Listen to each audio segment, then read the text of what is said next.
नमस्कार दोस्तों, राधे राधे। तो डीटी में अब अपन रिवाइज करने वाले हैं taxation of charitable trust, political party and electoral trust. इन लोगों का टैक्सेशन, इन एंटिटीज़ का टैक्सेशन कैसे होता है वो अपन सीखने वाले हैं। काफ़ी इंपॉर्टेंट टॉपिक्स हैं ये। इसमें जो मेन टैक्सेशन आता है इस चैप्टर से वो आता है चैरिटेबल और रिलीजियस ट्रस्ट का टैक्सेशन कैसे होता है, उसके ऊपर क्वेश्चन आता है। लगभग 10 मार्क्स का इसका वेटेज होता है। या तो आपको चैरिटेबल या रिलीजियस ट्रस्ट की टोटल इनकम निकालनी होती है, टोटल इनकम निकाल के टैक्स निकालना होता है, या चैरिटेबल और रिलीजियस ट्रस्ट अगर कुछ कांड कर देते हैं तो इनके ऊपर एक लगता है एग्जिट टैक्स, उसका क्वेश्चन आ जाता है। तो मेन चैप्टर है, इंपॉर्टेंट चैप्टर है चैरिटेबल और रिलीजियस ट्रस्ट। इसमें सबसे ज़्यादा इंपॉर्टेंट है। पॉलिटिकल पार्टी, इलेक्टोरल ट्रस्ट तो फिर भी इतना पूछा नहीं जाता, आता ही नहीं है। मेन इसमें आता है जो क्या आता है, चैरिटेबल और रिलीजियस ट्रस्ट का टैक्सेशन। अब चैरिटेबल और रिलीजियस ट्रस्ट का जो टैक्सेशन होता है उसके बारे में आपको बता रखा है सेक्शन 11 to 13, 11, 12, 13, ये 3 सेक्शन अप्लाई होते हैं। चैरिटेबल और रिलीजियस ट्रस्ट की जो अपन इनकम निकालते हैं ना, इनकम निकालने के लिए क्या फॉलो करते हैं, सेक्शन 11, 12, 13 ये फॉलो करते हैं। बाकी आप सारे सेक्शन इनकम टैक्स के भूल जाना। जो 5 हेड होते हैं ना, सैलरी की इनकम, हाउस प्रॉपर्टी की इनकम, बिजनेस की इनकम, कैपिटल गेन की इनकम, अदर सोर्स की इनकम, वो सब भूल जाना, वो कुछ काम के नहीं होते। सेक्शन 11, 12, 13 ये अपन को फॉलो करके चैरिटेबल और रिलीजियस ट्रस्ट की अपन को इनकम निकालनी होती है। अब सबसे पहले अपन देखेंगे चैरिटेबल ट्रस्ट और रिलीजियस ट्रस्ट होते क्या हैं। तो सबसे पहले अपन उसमें देखने वाले चैरिटेबल ट्रस्ट क्या होते हैं। तो इनकम टैक्स में कुछ ऑब्जेक्टिव बता रखे हैं। अगर किसी ट्रस्ट का उनमें से कोई सा भी ऑब्जेक्टिव है वो बन जाता है चैरिटेबल ट्रस्ट। क्या ऑब्जेक्टिव बता रखे हैं?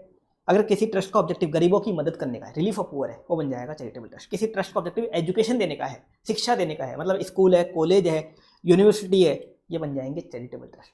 ध्यान देना, यहाँ पे कोचिंग इंस्टीट्यूट नहीं आएगा। कोचिंग इंस्टीट्यूट जो है वो इसमें कवर नहीं होगा, वो उसको चैरिटेबल ट्रस्ट नहीं मानते, वो एजुकेशन वाले पॉइंट में नहीं आएगा। अगला बता रखा है किसी ट्रस्ट का ऑब्जेक्टिव योग की शिक्षा देने का है, योग की शिक्षा देने का है, योग सिखाने का है, वो बन जाएगा चैरिटेबल ट्रस्ट। अगला है किसी ट्रस्ट का ऑब्जेक्टिव मेडिकल रिलीफ देने का। मेडिकल रिलीफ मतलब हॉस्पिटल है या नर्सिंग होम है, ये सब क्या बन जाएंगे, चैरिटेबल ट्रस्ट। आगे बता रखा है किसी ट्रस्ट का ऑब्जेक्टिव प्रकृति की रक्षा करने का है, एनवायरमेंट की रक्षा करने का, एनवायरमेंट का संरक्षण करने का है, पर्यावरण की रक्षा करने का है, तो बन जाएगा charitable trust. Including watershed, forest, wild life. प्रकृति में क्या क्या चीज़ आ जाएंगी, वाटरशेड, फॉरेस्ट भी आ जाएगा, वाइल्ड लाइफ भी आ जाएगी। इनकी रक्षा करने का किसी ट्रस्ट का ऑब्जेक्टिव बन जाएगा चैरिटेबल ट्रस्ट। अगला बता रखा है किसी ट्रस्ट का ऑब्जेक्टिव हिस्टोरिकल जो प्लेस होते हैं, मोनूमेंट्स होते हैं, हिस्टोरिकल प्लेस होते हैं, उनकी रक्षा करने का, उनका संरक्षण करने का है, तो वो भी क्या बन जाएगा, चैरिटेबल ट्रस्ट। तो टोटल 6 पॉइंट थे। अगर किसी ट्रस्ट का ऑब्जेक्टिव इनमें से कोई सा भी है वो बन जाएगा चैरिटेबल ट्रस्ट। अब इसमें एक पॉइंट दे रखा है, क्या बता रखा है, किसी ट्रस्ट का ऑब्जेक्टिव जनरल पब्लिक के लिए कोई भी सर्विस सप्लाई करने का या कोई भी गुड सप्लाई करने का, मतलब जनरल पब्लिक के लिए कोई भी गुड्स या सर्विस सप्लाई करने का ऑब्जेक्टिव है, वो भी बन जाएगा चैरिटेबल ट्रस्ट। जैसे मान लो आपने जनरल पब्लिक के लिए रेस्टोरेंट खोल दिया, रेस्टोरेंट क्या बन जाएगा, चैरिटेबल ट्रस्ट। आपने जनरल पब्लिक के लिए मान लो पानी की बोतल बेचना स्टार्ट कर दी, पानी की बोतल का धंधा स्टार्ट कर दिया, वो भी चैरिटेबल ट्रस्ट बन जाएगा। आपने मान लो पब्लिक के लिए कोचिंग इंस्टीट्यूट खोल दिया, वो भी बन जाएगा चैरिटेबल ट्रस्ट। मतलब इस पॉइंट में बाकी सब लोग कवर हो जाएंगे। अब आप बोलोगे सब तो फिर इसमें कवर हो जाएंगे, पर इस पॉइंट का कोई फायदा ना उठा ले, इसके लिए एक नोट डाल दिया। इस पॉइंट के लिए अब जो नोट बताऊंगा मैं आपको स्पेसिफिक इसी पॉइंट के लिए बताऊंगा, इसी पॉइंट के लिए। कौन से पॉइंट के लिए, जनरल पब्लिक यूटिलिटी वाले पॉइंट के लिए। जनरल पब्लिक यूटिलिटी वाले पॉइंट में एक नोट डाल दिया। इन्होंने बोला जनरल पब्लिक यूटिलिटी वाला पॉइंट चैरिटेबल नहीं माना जाएगा, चैरिटेबल नहीं माना जाएगा अगर उस जनरल पब्लिक वाले काम की जो बिजनेस रिसीट है या ट्रेड रिसीट है, बिजनेस रिसीट या ट्रेड रिसीट टोटल रिसीट का 20% से ज़्यादा चली जाती है। बिजनेस वाली जो रिसीट आ रही है, कस्टमर से आपको जो पैसा मिल रहा है, एक तरीके से जो आपका टर्नओवर आ रहा है, वो टोटल रिसीट का 20% से ज़्यादा चला जाता है। कस्टमर से जो आप पैसा रिसीव कर रहे हो, बिजनेस रिसीट जो है आपकी या ट्रेड रिसीट जो है, वो टोटल रिसीट का 20% से ज़्यादा चली जाती हैं, तो चैरिटेबल नहीं बनेगा। और ये डालते ही क्या होंगे, सब हट जाएंगे। क्यों? जैसे मान लो आप बिजनेस करते हो, पानी की बोतल सेल करते हो, बताओ मेन क्या होगा आपको, बिजनेस रिसीट होंगी, बिजनेस रिसीट होंगी। ऐसा थोड़ी होगा कि 80% तो आपको डोनेशन मिल रहा है और बिजनेस रिसीट बस 20%। मैक्सिमम कितनी है, 20%। ऐसा होगा? ऐसे नहीं होगा। ऐसे मान लो आप कोचिंग खोलते हो, कोचिंग में मेन क्या होगी आपको, बिजनेस रिसीट होगी। ऐसा थोड़ी होगा कि आपको 80-90% तो मिलता है डोनेशन और जो बिजनेस रिसीट है वो ओनली 10-20%। ऐसा हो सकता है, कब हो सकता है, आपका जो पर्पस है ना कोचिंग खोलने का या पानी की बोतल सेल करने का, वो मान लो आपका पर्पस पैसा कमाना नहीं है, आप गरीबों की सेवा करना चाहते हो, इसलिए आपने कोचिंग खोली है। तो आप गरीब बच्चों को बहुत सस्ती शिक्षा देना चाहते हो, इसलिए आपने कोचिंग खोली है मान लो। तो आपको क्या मिलेगा, मेन दान मिलेगा, डोनेशन मिलेगा। और बच्चों से आप फीस वगैरह चार्ज करोगे नहीं, चार्ज करोगे तो बिल्कुल नेग्लिजिबल करोगे। तो ऐसे केस में वो चैरिटेबल बन जाता है। तो ऐसे केस में क्या हो गया, ये नोट डालने के बाद क्या हो गया, दुनिया में बाकी सब चीज़ें हट गई चैरिटेबल से। बस ये 6 चीज़ें ऐसी हैं जो चैरिटेबल मानी जाएंगी। लास्ट पॉइंट में चैरिटेबल तभी माना जाएगा अगर आपकी बिजनेस रिसीट टोटल रिसीट का 20% से तक है, तो 20% से ज़्यादा चली जाती है, 20% से ज़्यादा चली जाती है तो चैरिटेबल नहीं माना जाएगा। अब इसमें भी एक चीज़ थी, ये 20% की लिमिट लास्ट पॉइंट के लिए, बस जनरल पब्लिक वाले पॉइंट के लिए। ऊपर के जो 6 पॉइंट है, ऊपर के जो 6 पॉइंट है, इसमें आपकी बिजनेस रिसीट ज़्यादा भी चली गई तो अभी कोई दिक्कत नहीं है। बिजनेस रिसीट ज़्यादा भी चली गई तो अभी कोई दिक्कत नहीं है। जैसे मैं एक एग्जांपल दूँ, बिजनेस रिसीट ज़्यादा कैसे जा सकती है। जैसे मान लो ट्रस्ट की एक स्कूल है, अब स्कूल के अंदर एक दुकान भी खोल रखी है। कौन सी दुकान खोल रखी है? उस दुकान से स्कूल बुक वगैरह सेल करती है, बच्चों को यूनिफॉर्म वगैरह सेल करती है। आप भी जब स्कूल में पढ़ते थे, आप भी स्कूल की दुकान से, जहाँ स्कूल में खुली हुई थी, उससे आप बुक वगैरह परचेज करते थे, यूनिफॉर्म वगैरह परचेज करते थे। अब मान लो वो दुकान खोल रखी है, दुकान से प्रॉफिट भी होता है। दुकान का एक तरीके से बिजनेस है, बुक बेचने का या यूनिफॉर्म वगैरह बेचने का। अब मान लो वो स्कूल की जो दुकान की रिसीट है, बुक बेचने वाली और यूनिफॉर्म वगैरह बेचने वाली, वो टोटल रिसीट का 20% से ज़्यादा चली जाती है। बताओ चैरिटेबल मानेंगे? हाँ, उसको मान लेंगे। ये लिमिट ऊपर वाले 6 पॉइंट में नहीं लगेगी। एक और एग्जांपल ले लो। जैसे मान लो एक हॉस्पिटल है, हॉस्पिटल ने एक मेडिकल शॉप भी खोल रखी है। क्या खोल रखी है? मेडिकल शॉप भी खोल रखी है। अब मेडिकल शॉप की दुकान खोल रखी है हॉस्पिटल के अंदर। अब मेडिकल शॉप से आप दवाइयाँ सेल करते हो, तो वो तो बिजनेस हो गया मेडिकल शॉप का। तो मेडिकल शॉप की रिसीट मान लो ज़्यादा चली गई, 20% से ज़्यादा चली गई, कोई दिक्कत होगी क्या? कोई दिक्कत नहीं है। ऊपर वाले 6 पॉइंट के लिए लिमिट नहीं है।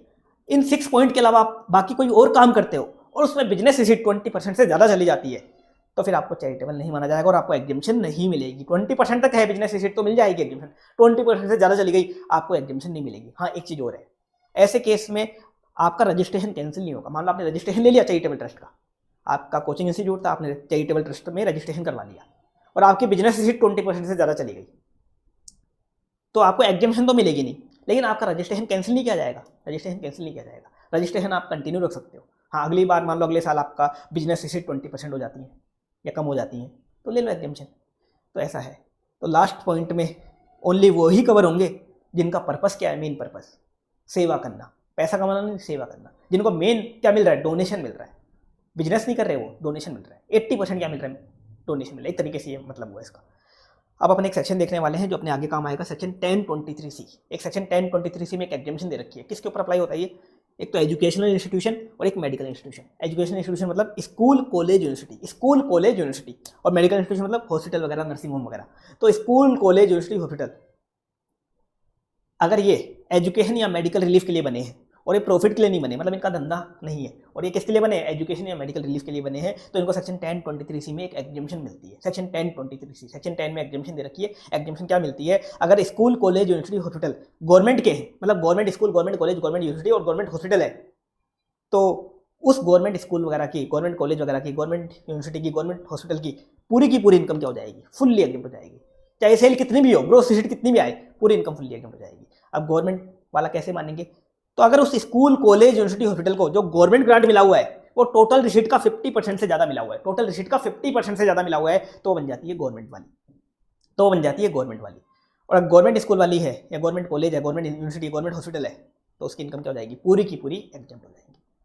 पहला पॉइंट। दूसरा पॉइंट, कोई मान लो private school, private college, private university, private hospital है, आप बोलोगे इनकी भी इनकम एग्जेम्प्ट होती है क्या? हाँ, इनकी भी होती है।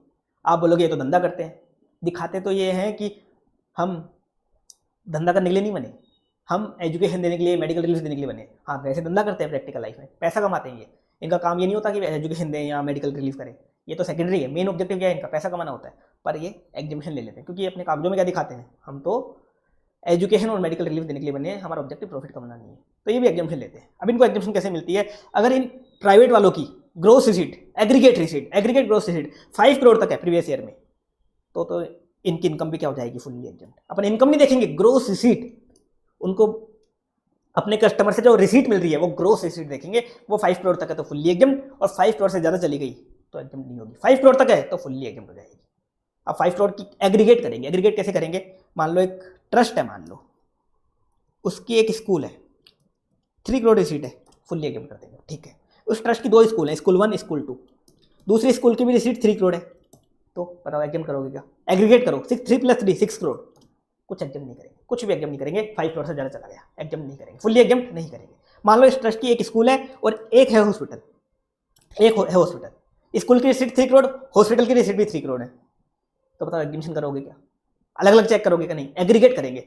उस एक ट्रस्ट की या उस एक बंदे की जितनी भी स्कूल है, जितने भी कॉलेज है, जितनी भी यूनिवर्सिटी है, जितने भी हॉस्पिटल है, सभी का एग्रीगेट करके देखेंगे। अगर 5 करोड़ तक है तो फुल्ली एग्जेम्प्ट, 5 करोड़ से ज़्यादा हो गया तो एग्जेम्प्ट नहीं होगा। देखो 6 करोड़ हो गया, एग्जेम्प्ट नहीं होगा, एग्जेम्प्ट नहीं होगा।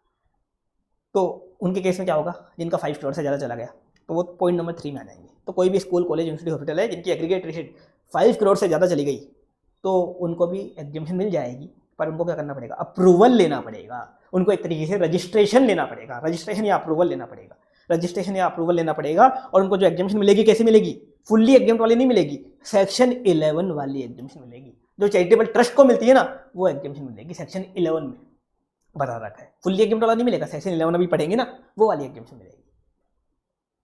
तो जो गवर्नमेंट वाले हैं और जिनकी रिसीट 5 करोड़ तक है उनकी तो फुल्ली एग्जेम्प्ट हो जाएगी इनकम, ना तो उनको रजिस्ट्रेशन करवाना ना ही अप्रूवल लेना, ऐसे ही फुल्ली एग्जेम्प्ट कर लो, ना रजिस्ट्रेशन करवाओ ना अप्रूवल लो, ऐसे ही आप क्या कर लो, फुल्ली एग्जेम्प्ट। लेकिन बाकी जो एजुकेशनल या मेडिकल इंस्टीट्यूशन है उनको भी एग्जेम्पशन मिल जाएगी, बस उनको क्या करना पड़ेगा, सेक्शन 11 का क्या बोलते हैं, उनको अप्रूवल या रजिस्ट्रेशन लेना पड़ेगा और उनको जो एग्जेम्पशन मिलेगी पूरी नहीं मिलेगी, सेक्शन 11 वाली मिलेगी। अब सेक्शन 11 वाली कैसे मिलती है वो अपन देख लेंगे। और ध्यान देना ये सेक्शन 1023 किस पे लगता है, एक तो एजुकेशनल इंस्टीट्यूशन और medical institution, school college university hospital, इन्हीं की अपन क्या करते हैं, ये जो एग्जाम करते हैं ना इन्हीं की करते हैं यहाँ पे सेक्शन 1023C। मतलब 1023C में एक ये एजुकेशन वाला पॉइंट कवर है और एक ये मेडिकल रिलीफ वाला कवर है। इनको एक एक्स्ट्रा बेनिफिट दे दिया, क्या एक्स्ट्रा बेनिफिट दे दिया, गवर्नमेंट वाले हैं तो फुल्ली एग्जाम, और अगर प्राइवेट वाले हैं और 5 करोड़ तक रिसीट है तो भी फुल्ली एग्जाम। हाँ 5 करोड़ से ज़्यादा है तो फिर वो सेक्शन 11 वाला, जैसे बाकी लोगों को मिलेगा ना, बाकी योग वाले को, एनवायरनमेंट वाले को या रिलीफ ऑफ पुअर वाले को, बाकी लोगों को मिलेगा वैसा ही मिलेगा। वैसा कैसे मिलेगा वो अपन पढ़ने वाले हैं सेक्शन 11। सेक्शन 11 में बता रखा है चैरिटेबल और रिलीजियस ट्रस्ट को कौन कौन सी इनकम होती है। मैंने बताया चैरिटेबल ट्रस्ट क्या होते हैं वो तो मैंने आपको ऑलरेडी बता दिया, कुछ ऑब्जेक्टिव बता रखे हैं उनमें से कोई सा भी ऑब्जेक्टिव है। एक होता है रिलीजियस ट्रस्ट, इसकी कोई डेफिनेशन नहीं दे रखी। रिलीजियस ट्रस्ट मतलब होता है मंदिर मस्जिद गुरुद्वारा चर्च वगैरह ये आते हैं रिलीजियस ट्रस्ट में। कोई ट्रस्ट खाली चैरिटेबल होते हैं, कोई ट्रस्ट खाली रिलीजियस होते हैं, और कोई ट्रस्ट ऐसे भी होते हैं जो चैरिटेबल और रिलीजियस दोनों है। जैसे मान लो एक ट्रस्ट है उसकी स्कूल भी है और टेम्पल भी है, क्या हो गया है trust, charitable and religious, charitable and religious. तो चैरिटेबल ट्रस्ट का क्वेश्चन भी आ सकता है, रिलीजियस ट्रस्ट का भी आ सकता है, और चैरिटेबल एंड रिलीजियस ऐसा कोई क्वेश्चन भी आ सकता है।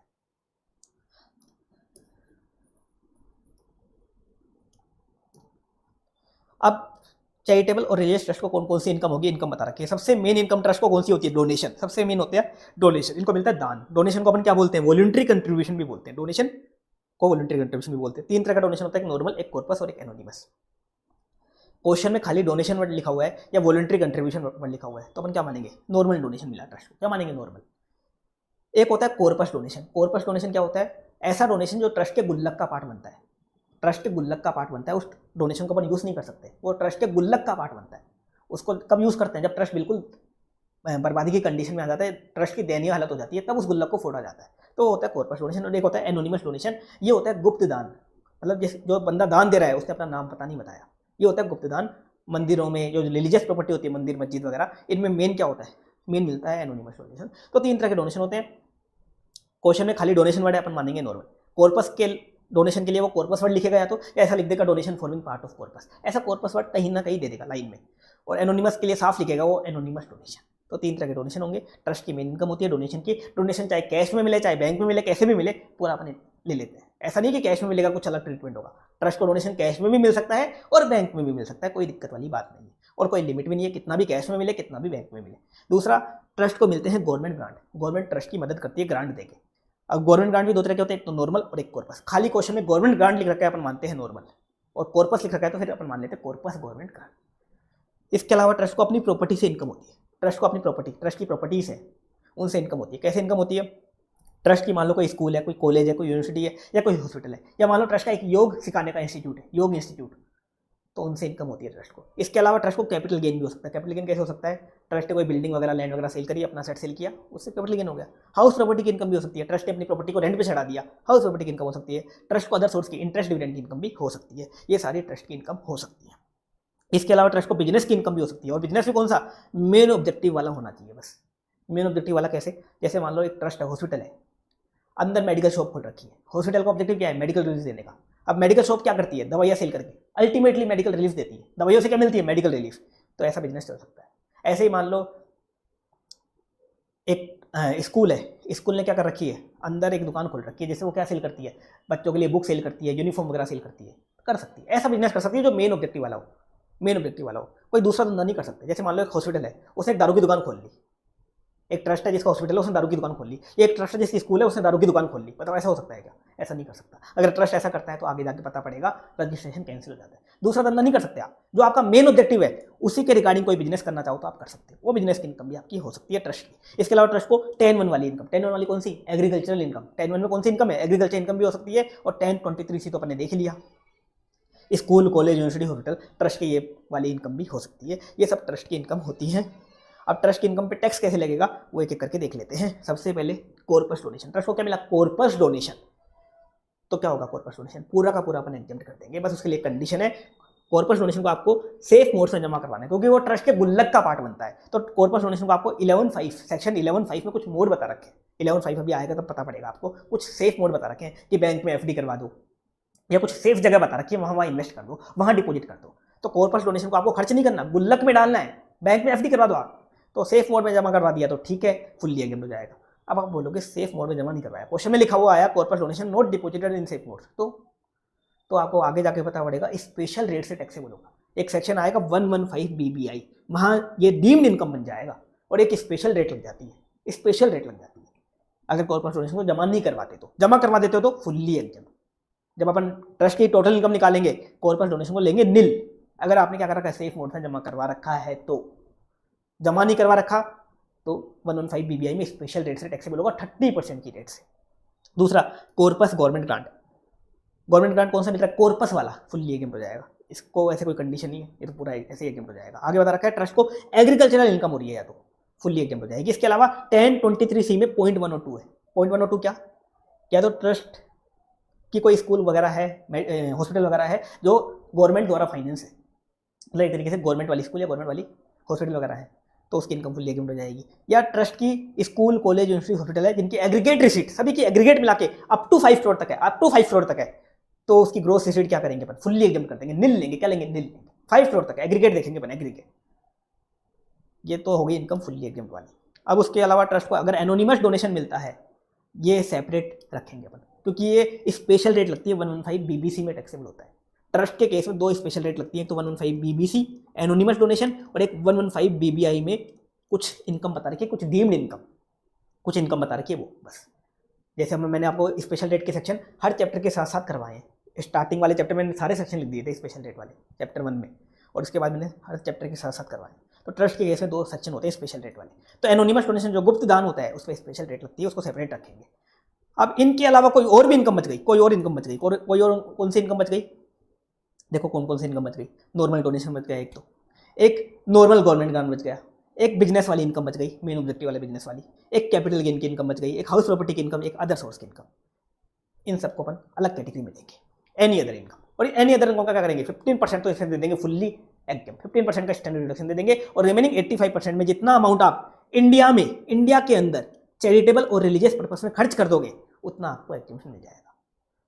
उतना क्या मिल जाएगा? एग्जाम्पशन मिल जाएगा। जैसे मैं आपको एक एग्जांपल दूं, मान लो ट्रस्ट को क्या हुआ था, एक तो कॉर्पस डोनेशन मिला था जो उसने 11(5) मोड्स में जमा करवा दिया, वो था 10 लाख का। इसके अलावा उसकी एनी अदर इनकम थी बस, और कोई इनकम नहीं थी, वो थी मान लो 40 लाख की। क्या करेंगे? कॉर्पस डोनेशन को तो अपन नील करके एग्जाम्प्ट कर देंगे, एनी अदर इनकम 40 लाख ले लेंगे, इसमें से क्या करेंगे? 15% लेस करेंगे, 15% का दे देंगे स्टैंडर्ड डिडक्शन। 15% कितना है? 6 लाख, 34 लाख बच गया।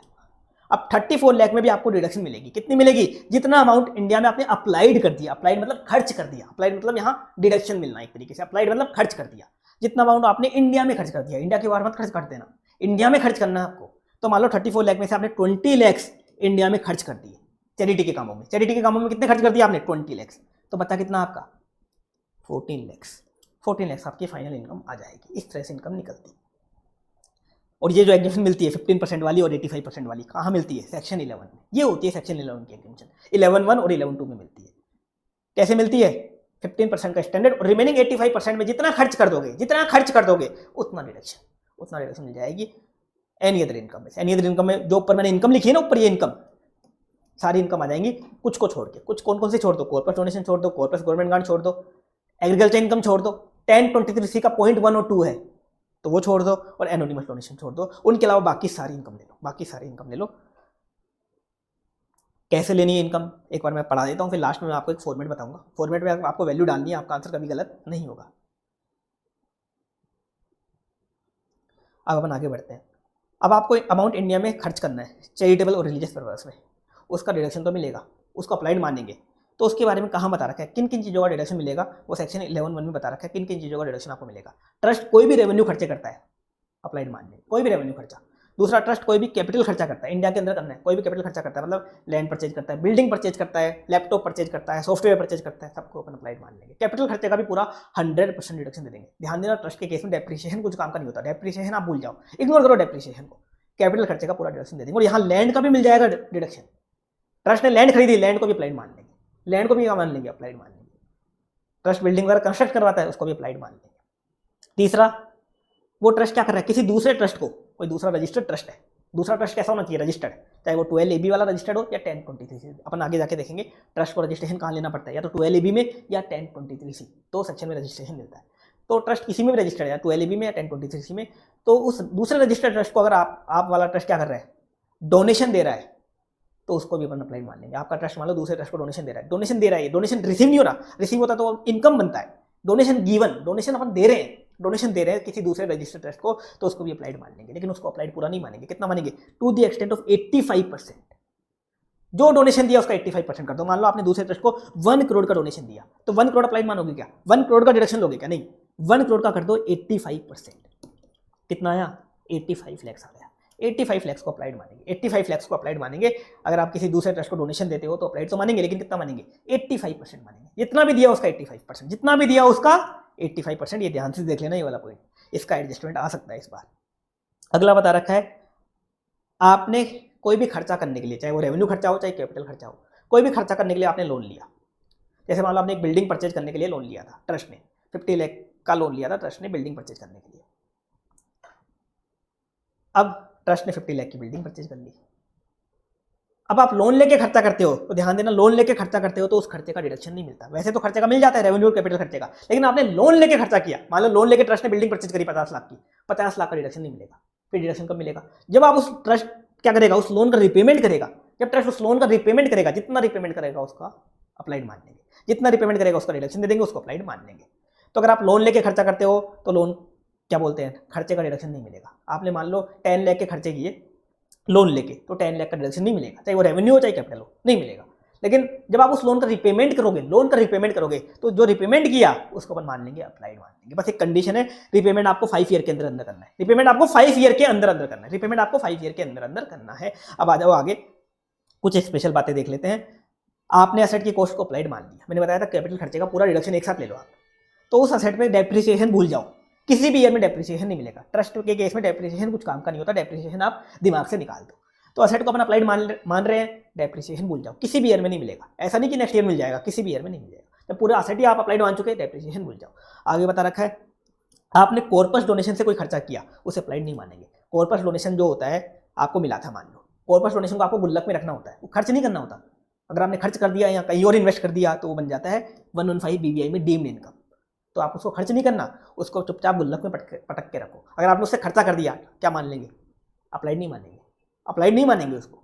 आगे बता रखा है, आप दूसरे ट्रस्ट को डोनेशन देते हो तो अप्लाइड मान लेते हैं। कितना अप्लाइड मान लेते हैं अपन, 85% अप्लाइड मान लेते हैं। जितना डोनेशन दिया उसका 85%। आप लोग 85% क्यों मानते हैं, क्योंकि आपको पहले भी क्या मिल चुका, 15% का पूरा एग्जेम्पशन मिल चुका। इस कारण अब आप डोनेशन दे रहे हो तो उसको 85% मानेंगे, क्योंकि दूसरा ट्रस्ट भी रजिस्टर्ड है, उसको डोनेशन मिल रहा है, वो भी अपनी इनकम दिखाएगा, 15% वो भी ले लेगा डिडक्शन। ऐसे तो क्या हो जाएगा, बार बार डिडक्शन मिलती जाएगी।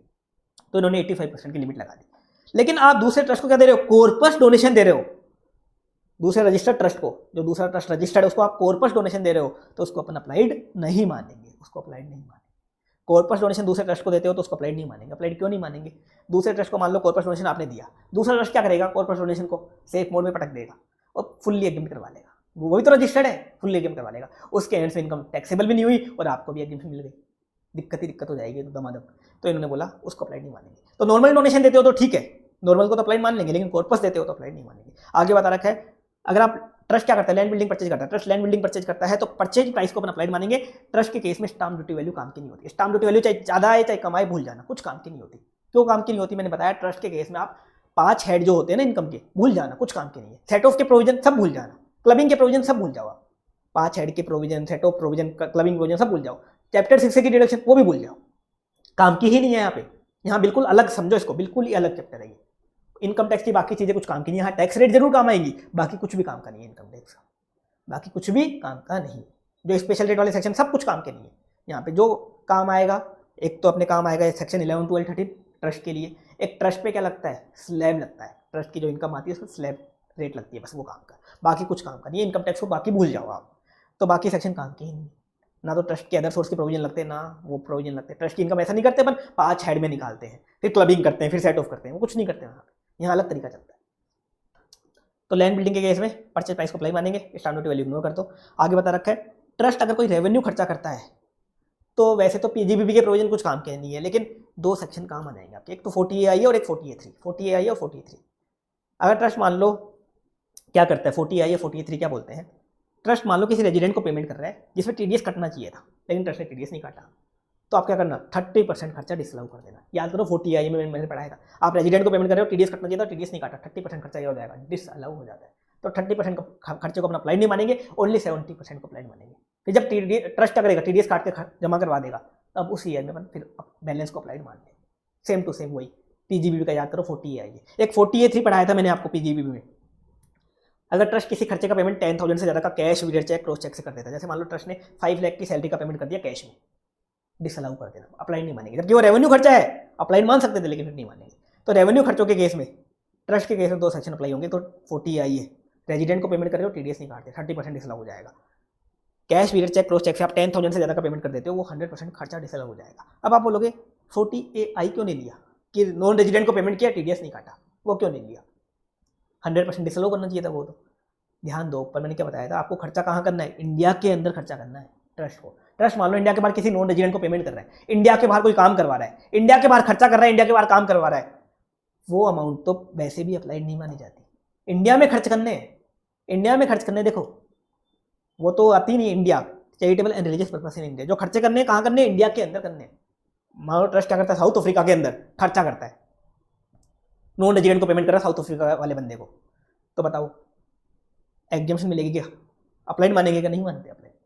तो नॉन रेजिडेंट को तो वैसे ही अप्लाई नहीं मानते, यहाँ क्या काम का, कुछ काम का नहीं। हाँ मान लो कोई फॉरेन का बंदा था, एक पर्सन था सैम, वो इंडिया आ रखा था और ट्रस्ट ने उससे इंडिया में कुछ काम करवा लिया, इंडिया में ही काम करवाया, इंडिया में ही खर्च किया चैरिटी के लिए ट्रस्ट ने कहा, तो अप्लाई मान लेते, तो कोई दिक्कत नहीं। इंडिया के बाहर ट्रस्ट पेमेंट करता है किसी नॉन रेजिडेंट को, इंडिया के बाहर कुछ भी काम करता है ट्रस्ट, कुछ भी काम करवाता है, तो अप्लाई नहीं मानते। आगे बता रखा है ट्रस्ट के मान लो अर्लियर ईयर्स में लॉस थे। अर्लियर ईयर्स में लॉस कैसे, अर्लियर ईयर्स में ट्रस्ट ने इनकम तो कम अर्न करी थी और खर्चे ज़्यादा कर दिए, तो क्या हुआ, अर्लियर ईयर्स में एप्लीकेशन ज़्यादा हो गया, एक तरीके से एक्सेस एप्लीकेशन हो गया, या excess of expenditure over income हो गई, जिसको अपन ऐसे भी बोलते हैं, एक्सेस एप्लीकेशन और excess of expenditure over income. एक तरीके से अर्लियर ईयर में लॉस हो गए, उनको सेट ऑफ कर सकते थे ट्रस्ट करंट ईयर में नहीं, ट्रस्ट के सारे लॉस पुराने डूब जाएंगे, सेट ऑफ नहीं मार सकता, ना तो लॉस कैरी फॉरवर्ड होते, ना सेट ऑफ होते, डूब जाते हैं। आगे बता रखा है एक फालतू पॉइंट है, कोई ट्रस्ट है जिसका टेंपल है, मॉस्क, गुरुद्वारा, चर्च, मतलब ट्रस्ट की कोई रिलीजियस प्रॉपर्टी है और ट्रस्ट को उस रिलीजियस प्रॉपर्टी के रिनोवेशन रिपेयर के लिए डोनेशन मिला, वो नॉर्मल डोनेशन था, उसको नॉर्मल होते हुए भी अपन क्या मान सकते हैं, कॉर्पस मान सकते हैं। तो कोई ट्रस्ट क्या है, ट्रस्ट के पास टेंपल है, मॉस्क है, गुरुद्वारा, चर्च है, कोई रिलीजियस प्रॉपर्टी है, और उस रिलीजियस प्रॉपर्टी के रिनोवेशन रिपेयर के लिए ट्रस्ट को क्या मिला, दान मिला। नॉर्मल डोनेशन था, नॉर्मल डोनेशन था, कॉर्पस नहीं था, कॉर्पस वाला नहीं था, नॉर्मल डोनेशन था। नॉर्मल होते हुए भी उसको कॉर्पस माना जा सकता है, कॉर्पस माना जा सकता है और पूरा एग्जाम करवाया जा सकता है, क्योंकि कॉर्पस डोनेशन तो पूरा एग्जाम हो ही जाता है, बस आपको सेफ मोड में जमा करना होता है, बस कंडीशन है उसके लिए, आपको एक तो उसको सेफ मोड में जमा करना है सेपरेटली, और आगे जब उसको खर्च करो तो रिनोवेशन रिपेयर पे खर्च कर देना, रिनोवेशन रिपेयर पे आगे खर्च करना है, तो वो नॉर्मल होते हुए भी कॉर्पस माना जाएगा और वो फुल्ली एग्जाम हो जाएगा, फुल्ली एग्जाम हो जाएगा। फालतू पॉइंट था, ज़्यादा काम का नहीं था। और लास्ट पॉइंट काम का है, ट्रस्ट जो भी अमाउंट पे करेगा, मतलब जो भी खर्चा करेगा, उसको अप्लाई तो माना जाएगा, लेकिन कैसे, पेड बेसिस पे। ट्रस्ट अगर एक्चुअल में पेमेंट कर देता है तो ही अप्लाई मानेंगे, तो ही डिडक्शन देंगे, चाहे ट्रस्ट अक्रूवल सिस्टम फॉलो करे, चाहे कैश सिस्टम फॉलो करे।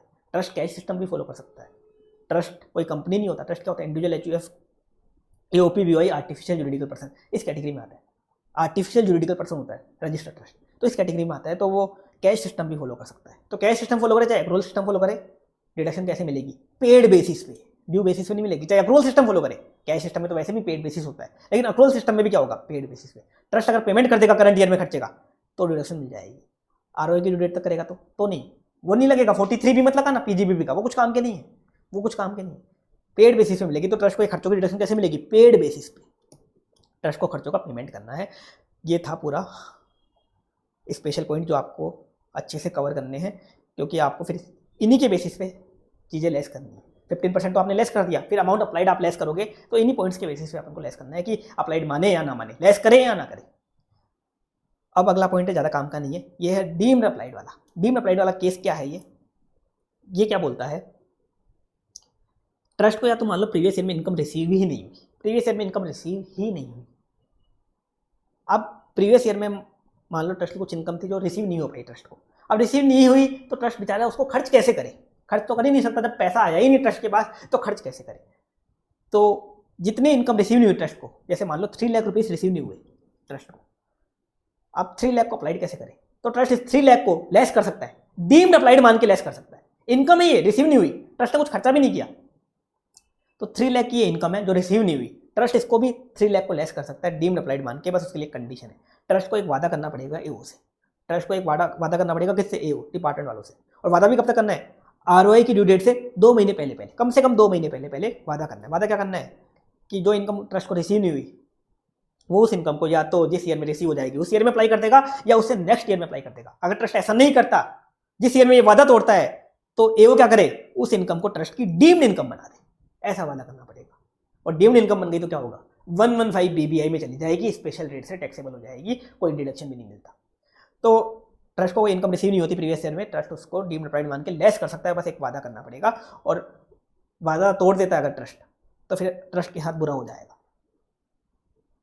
जो इनकम उसे डीम्ड अप्लाइड मानी थी वो बन जाएगी उसकी डीम्ड इनकम। जिस ईयर में वादा तोड़ा उस ईयर में बन जाएगी उसकी डीम्ड इनकम। अब इसमें बता रखा है, ये वाला पॉइंट है ना, अगर ट्रस्ट कैश सिस्टम फॉलो करता है तो कुछ काम का पॉइंट नहीं है। क्यों नहीं है? देखो, कैश सिस्टम फॉलो करता है तो ट्रस्ट अपनी इनकम में क्या लेगा? जो इनकम उसको रिसीव हुई है वो लेगा, कैश बेसिस पे लेगा ना।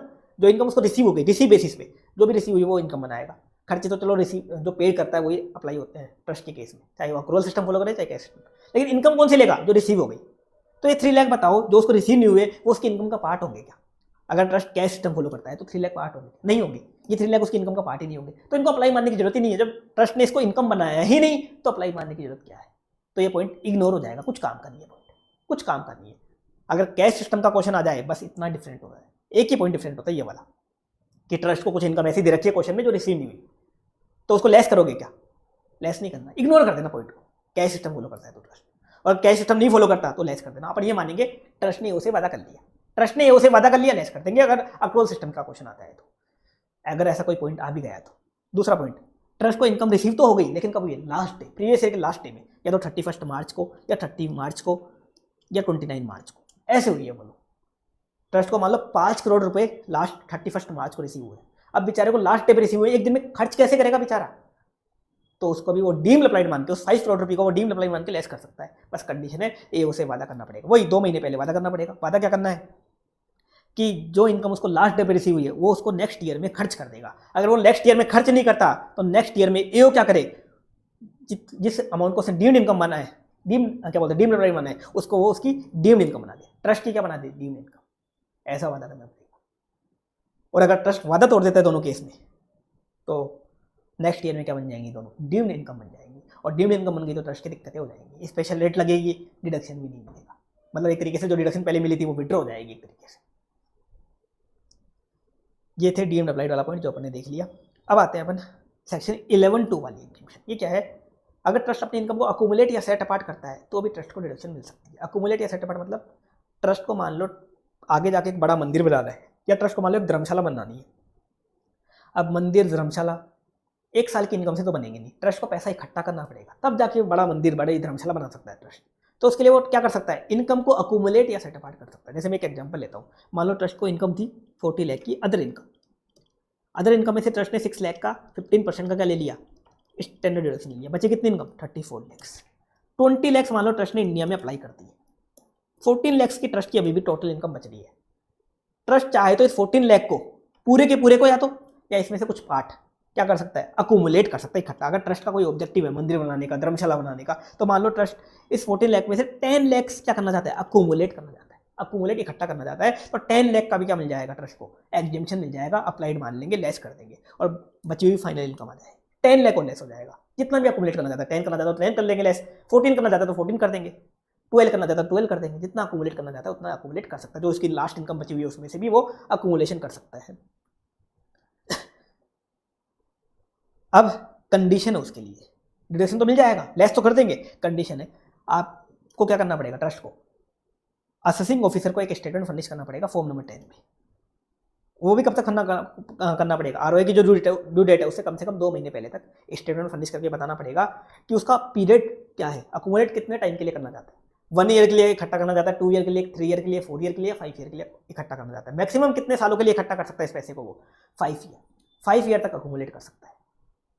और पर्पस बताना पड़ेगा, पर्पस क्या है, उसको मंदिर बनानी है, धर्मशाला बनाना है, इंस्टीट्यूट बनाना है, क्या बनाना है उसको, स्कूल बनानी है, कॉलेज बनानी है, क्या बनाना है, पैसा इकट्ठा करके क्या बनाना है वो बताना पड़ेगा।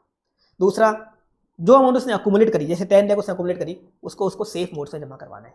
कब तक जमा करवाना है, प्रीवियस ईयर के एंड तक, 31 मार्च तक सेफ मोड से जमा करवाना है। और जब वो मंदिर बनाना स्टार्ट कर दे या जो भी उसका पर्पस है, अमाउंट विड्रॉ करता जाए और लगाता जाए।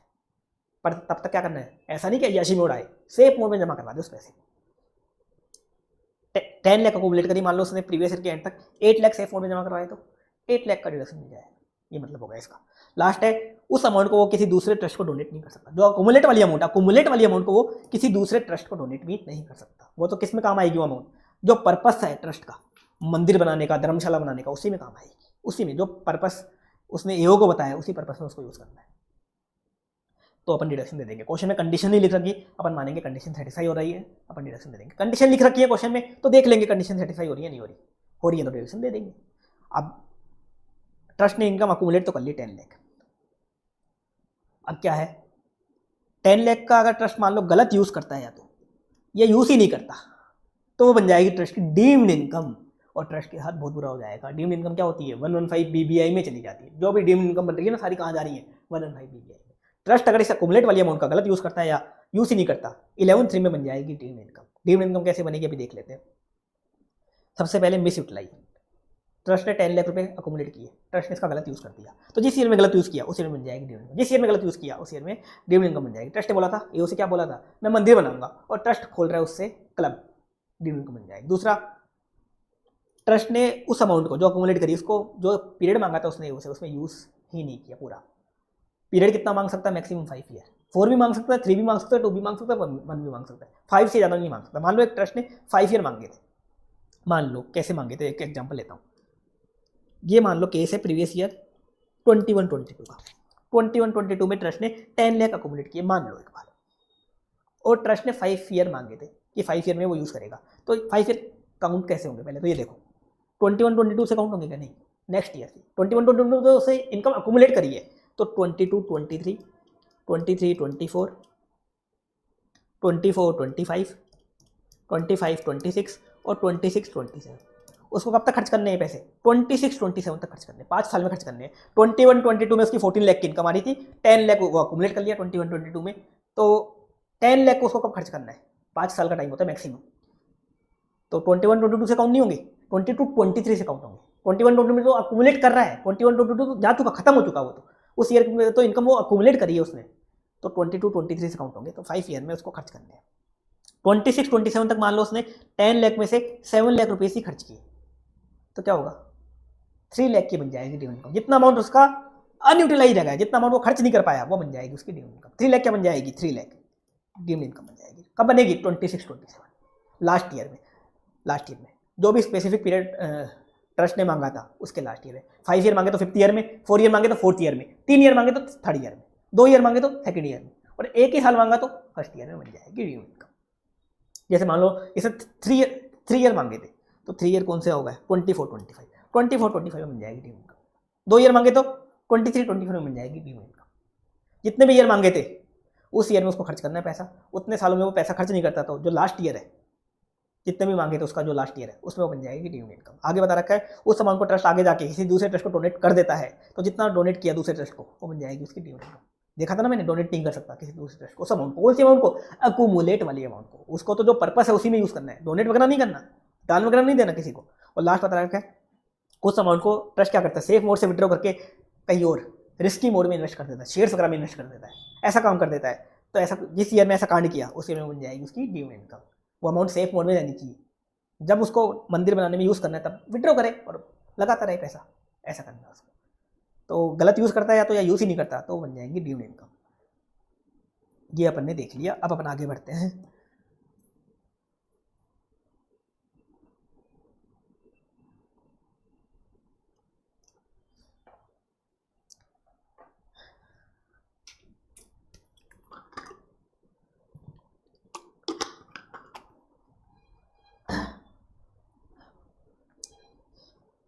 कुछ ट्रस्ट की इनकम के बारे में कुछ स्पेशल बातें बता रखी हैं। सबसे पहले बिजनेस की इनकम। ट्रस्ट का बिजनेस है कौन सा? मेन ऑब्जेक्टिव वाला। दूसरा बिजनेस तो ट्रस्ट कर ही नहीं सकता, मेन ऑब्जेक्टिव वाला बिजनेस है, तो उसको भी अपन क्या मान लेते हैं? एनी अदर इनकम मान लेते हैं और एग्जामिशन दे देते हैं। मिल तो जाएगी एग्जामिशन, बस एक कंडीशन है, सेपरेट बुक्स मेंटेन करनी है, उस बिजनेस की सेपरेट बुक्स मेंटेन करनी है बस। जैसे एक हॉस्पिटल है, उसकी मेडिकल शॉप है, मेडिकल शॉप वाले बिजनेस से जो इनकम हो रही है उसको भी अपन एनी अदर इनकम मान के 15% लेस कर देंगे, रिमेनिंग 85% में जितना खर्च कर दिया उतना लेस कर देंगे, बस एक कंडीशन है, सेपरेट बुक्स मेंटेन करनी है। अब इसमें एक पॉइंट बता रहा है, फालतू सा पॉइंट। मान लो ट्रस्ट का केस स्क्रूटनी में चला गया, जैसे उस हॉस्पिटल का केस स्क्रूटनी में चला गया और एओ ने मेडिकल शॉप की इनकम बढ़ा दी, मेडिकल शॉप वाले ने इनकम बताई थी 50 लाख, एओ ने कर दी 70 लाख, 20 लाख से इनकम बढ़ा दी। तो जो 20 लाख से इनकम बढ़ाई ये है कंसील्ड इनकम, मतलब छुपी हुई इनकम। इस 20 लाख का डिडक्शन भी मिल जाएगा क्या? नहीं, ये फुल्ली टैक्सेबल होगी, इसका डिडक्शन नहीं मिलेगा। फालतू पॉइंट है, कुछ काम का नहीं है अपने। अब आ जाओ आगे। ट्रस्ट को सेक्शन 10 में कौन सी एग्जामिशन मिलती है? देखो ट्रस्ट के ऊपर मैंने बताया था इनकम टैक्स के बाकी सेक्शन कुछ काम की नहीं होती, 11, 12, 13 लगते हैं तो सेक्शन 10 भी काम का नहीं होता, लेकिन सेक्शन 10 में कुछ एग्जामिशन ट्रस्ट को मिल जाती है। एक तो एग्रीकल्चर इनकम अपन देखते हैं, फुल्ली एग्जाम्ड कर देते हैं। एक 1023 रिसीट वाली याद करो, 5 फ्लोर तक रिसीट है, या गवर्नमेंट वाला है, गवर्नमेंट वाला फुल्ली एग्जाम्ड 5 फ्लोर तक है, फुल्ली एग्जाम्ड, वो भी मिल जाती है। एक और मिलती है 1046 और 1046 से। ये क्या होता है? बिल्कुल काम का नहीं होता, काटना हो तो काट देना। 1046, 46 से क्या होता है? ये गवर्नमेंट के कुछ स्पेसिफाइड इंस्टीट्यूशन होते हैं, एक तरीके से गवर्नमेंट ट्रस्ट या गवर्नमेंट इंस्टीट्यूशन होते हैं जिनका कुछ स्पेसिफिक ऑब्जेक्टिव होता है, उनकी इनकम होती है। तो ये फालतू पॉइंट है, गवर्नमेंट ट्रस्ट के रिगार्डिंग होता है, अपने काम का नहीं। तो ये तो एग्जामिशन मिल जाएंगी। बाकी सेक्शन 10 में कोई भी सेक्शन की, जैसे सेक्शन 10(2) है, 10(2)A है, इनकी कोई एग्जामिशन नहीं मिलेगी ट्रस्ट को। क्यों नहीं मिलेगी? ट्रस्ट को एग्जामिशन मिलती है सेक्शन 11 वाली, सेक्शन 11 वाली मिलती है, सेक्शन 10 की नहीं मिलती। हाँ, सेक्शन 10 की बस ये वाली मिल जाएगी, इनको तो अपन फुल्ली एग्जाम कर देंगे, बाकी कुछ नहीं मिलता, क्योंकि ट्रस्ट के केस में बाकी सेक्शन कुछ काम के नहीं होते। क्या लगते हैं? 11 to 13 ये लगते हैं। अब आ जाओ कैपिटल गेन। ट्रस्ट के केस में कैपिटल गेन कैसे निकालोगे? नॉर्मल तरीका है, सेल माइनस कॉस्ट, ये बन जाएगा कैपिटल गेन। और कैपिटल गेन में कोई इंडेक्स वगैरह नहीं करना कि अपन लॉन्ग टर्म शॉर्ट टर्म ये देखेंगे, सीधा कैपिटल गेन लिख दो, कोई शॉर्ट टर्म लॉन्ग टर्म लिखना नहीं है। हाँ, कोई इंडेक्स वगैरह कुछ नहीं होता, सेल माइनस कॉस्ट। ट्रस्ट ने एक बिल्डिंग परचेज करी थी 10 लाख में और 15 लाख में सेल कर दी, 15 माइनस 10 5 लाख की ट्रस्ट की क्या बना देंगे? कैपिटल इनकम, कैपिटल गेन की इनकम। कैपिटल गेन की इनकम क्या बनेगी? Any other income. वही क्या करेंगे, उसमें से 15% का स्टैंडर्ड डिडक्शन दे देंगे और रिमेनिंग 85% में ट्रस्ट जितना खर्च कर देगा उतना डिडक्शन दे देंगे। अब इसमें एक पॉइंट दे रखा है, क्या पॉइंट दे रखा है? ट्रस्ट ने क्या किया? पुराना सेट सेल किया, पुरानी बिल्डिंग सेल करी और एक नई बिल्डिंग खरीद ली, एक नया लैंड खरीद लिया। तो जो नया असेट में ट्रस्ट ने इन्वेस्टमेंट किया है, मैंने बताया था आपको कि ट्रस्ट बिल्डिंग परचेज करता है, लैंड परचेज करता है, मतलब कोई कैपिटल खर्चा भी करता है, तो ट्रस्ट को पूरा का पूरा अपन अप्लाइड मान लेते हैं। लेकिन ट्रस्ट ने क्या किया? पुराना बेच के नया खरीदा है, तो पूरा अप्लाइड मानोगे क्या? मान लो ट्रस्ट ने एक पुरानी बिल्डिंग बेच दी, 10 लाख की बिल्डिंग थी पुरानी, जो ट्रस्ट ने बेच दी 15 लाख 20 लाख, कितने में बेची? बेचने से मतलब नहीं कितने में बेची, चलो ठीक है। अब ट्रस्ट क्या कर रहा है? एक नई बिल्डिंग खरीदता है 20 लाख की, तो 20 लाख पूरा अप्लाइड मान लोगे क्या? पूरा अप्लाइड नहीं मानेंगे। ट्रस्ट ने पुराना बेच के नया खरीदा है, ट्रस्ट ने कुछ बहादुरी का काम नहीं किया, ट्रस्ट ने कुछ बहादुरी का काम नहीं किया, तो ऐसे केस में अप्लाइड कितना मानोगे? ट्रस्ट ने एक्स्ट्रा इन्वेस्टमेंट कितना किया ये देखेंगे कि नया एसेट ट्रस्ट ने कितने में खरीदा। तो देखो नया एसेट ट्रस्ट ने मान लो 20 लाख में खरीदा था, पुराने एसेट को जो ट्रस्ट ने सेल किया उसकी कॉस्ट कितनी थी? सेल कितने में किया वो कुछ काम का नहीं है, कॉस्ट कितनी थी? वो मान लो पुराना सेट था 4 लाख का, 4 लाख का खरीदा हुआ था जिसको ट्रस्ट ने सेल कर दिया, तो 20 - 4 डिफरेंस अमाउंट 16 लाख को क्या मानेंगे अपन? अप्लाइड मानेंगे। अगर मान लो ट्रस्ट पुराना बेच के नया खरीदता तो ये करेंगे, पुराना नहीं बेचता ट्रस्ट, ऐसे ही अपने फंड से नया खरीदता तो पूरा 20 लाख अपन अप्लाइड मान लेते। देखा था ना अपने कैपिटल एक्सपेंस ऑफ ट्रस्ट पूरा अप्लाइड मान लेते। लेकिन पुराना बेच के नया खरीदता है तो cost of new minus cost of hold, cost of new minus cost of hold, दोनों का डिफरेंस अपन क्या मानेंगे? अप्लाइड मानेंगे। एक एग्जांपल देख लो, ट्रस्ट एक पुराना सेट खरीदा 1 लाख का खरीदा था, जो ट्रस्ट ने सेल कर दिया 150 में, कैपिटल गेन हुआ 50,000, ये बन जाएगा ट्रस्ट की इनकम बन जाएगा, एनी अदर इनकम। ठीक है चलो, अब ट्रस्ट ने एक नया सेट खरीदा, पुराना बेच के नया खरीदा, 3 केस बता रखे 150, 120, 160। मान लो ट्रस्ट पुराना नहीं बेचता तो तीनों केस में क्या हो जाता? जितने में नया परचेज किया वो अप्लाइड मान लेते, कैपिटल एक्सपेंस ऑफ ट्रस्ट पूरा अप्लाइड मान लेते। लेकिन ट्रस्ट ने बहादुरी नहीं करी, पुराना बेच के नया खरीदा है तो कॉस्ट ऑफ न्यू, नया कितने में खरीदा वो ले लो, माइनस पुराने की कॉस्ट क्या थी, पुराना सेल कितने में किया वो नहीं, पुराने की कॉस्ट क्या थी वो लेस कर दो, पुराने की कॉस्ट थी 1 लाख, तो एक्स्ट्रा इन्वेस्टमेंट कितना किया, ये बनेगा अप्लाइड, ये बनेगा applied. Cost of new minus cost of hold, cost of new minus cost of hold, ये बनेगा अप्लाइड, ये मैंने देखा। अब आते हैं अपन ट्रस्ट की एक इनकम एनोनिमस डोनेशन जो स्पेशल रेट से टैक्सेबल होती है। गुप्त दान, गुप्त दान क्या होता है, जब ट्रस्ट क्या करता है, जिससे डोनेशन रिसीव कर रहा है उसका रिकॉर्ड नहीं रखता, उसका नाम पता रिकॉर्ड में नहीं रखता, वो हो जाता है गुप्त दान। मतलब एक तरीके से दान देने वाला अपना नाम पता नहीं बताता, वो होता है गुप्त दान। जो रिलीजियस प्रॉपर्टी होती है, मंदिर मस्जिद वगैरह, इनमें मेनली क्या होता है, एनोनिमस डोनेशन मिलता है, क्योंकि यहाँ क्या बनी होती है, दान पेटी बनी होती है, तो सब लोग दान डालते हैं उसमें। तो उसमें ये थोड़ी लिखते हैं कि ये मेरा नाम है, ये मेरा पता है, और दान डाल देते हैं नोट के ऊपर, ये लिखते हैं, ऐसा नहीं होता। तो मेनली क्या मिलता है रिलीजियस प्रॉपर्टी को, एनोनिमस डोनेशन मिलता है। हाँ, इनको नॉर्मल डोनेशन भी मिलता है, काफ़ी सारे लोग वहाँ पर्ची भी कटवाते हैं, नाम वगैरह एड्रेस वगैरह लिखवा के पर्ची भी कटवाते हैं, और काफ़ी सारे लोग एनोनिमस डोनेशन भी देते हैं, जो दान पेटी में पैसा डालते हैं या थाली में पैसा रखते हैं, वो कैसा डोनेशन देते हैं, एनोनिमस डोनेशन। तो अगर एनोनिमस डोनेशन किसको मिल रहा है, रिलीजियस ट्रस्ट को मिल रहा है, रिलीजियस ट्रस्ट को मिल रहा है, तो गवर्नमेंट ने बोला इनको बेचारों को तो मेनली मिलता ही क्या है, एनोनिमस मिलता है, तो इसको हम 115 बीबीसी में टैक्सेबल नहीं करेंगे, 115 बीबीसी में टैक्सेबल नहीं करेंगे, नहीं तो इन बेचारों की तो पूरी इनकम ही वहाँ टैक्सेबल हो जाएगी, ये तो अपन को गालियाँ देंगे और हाई हो लगेगी।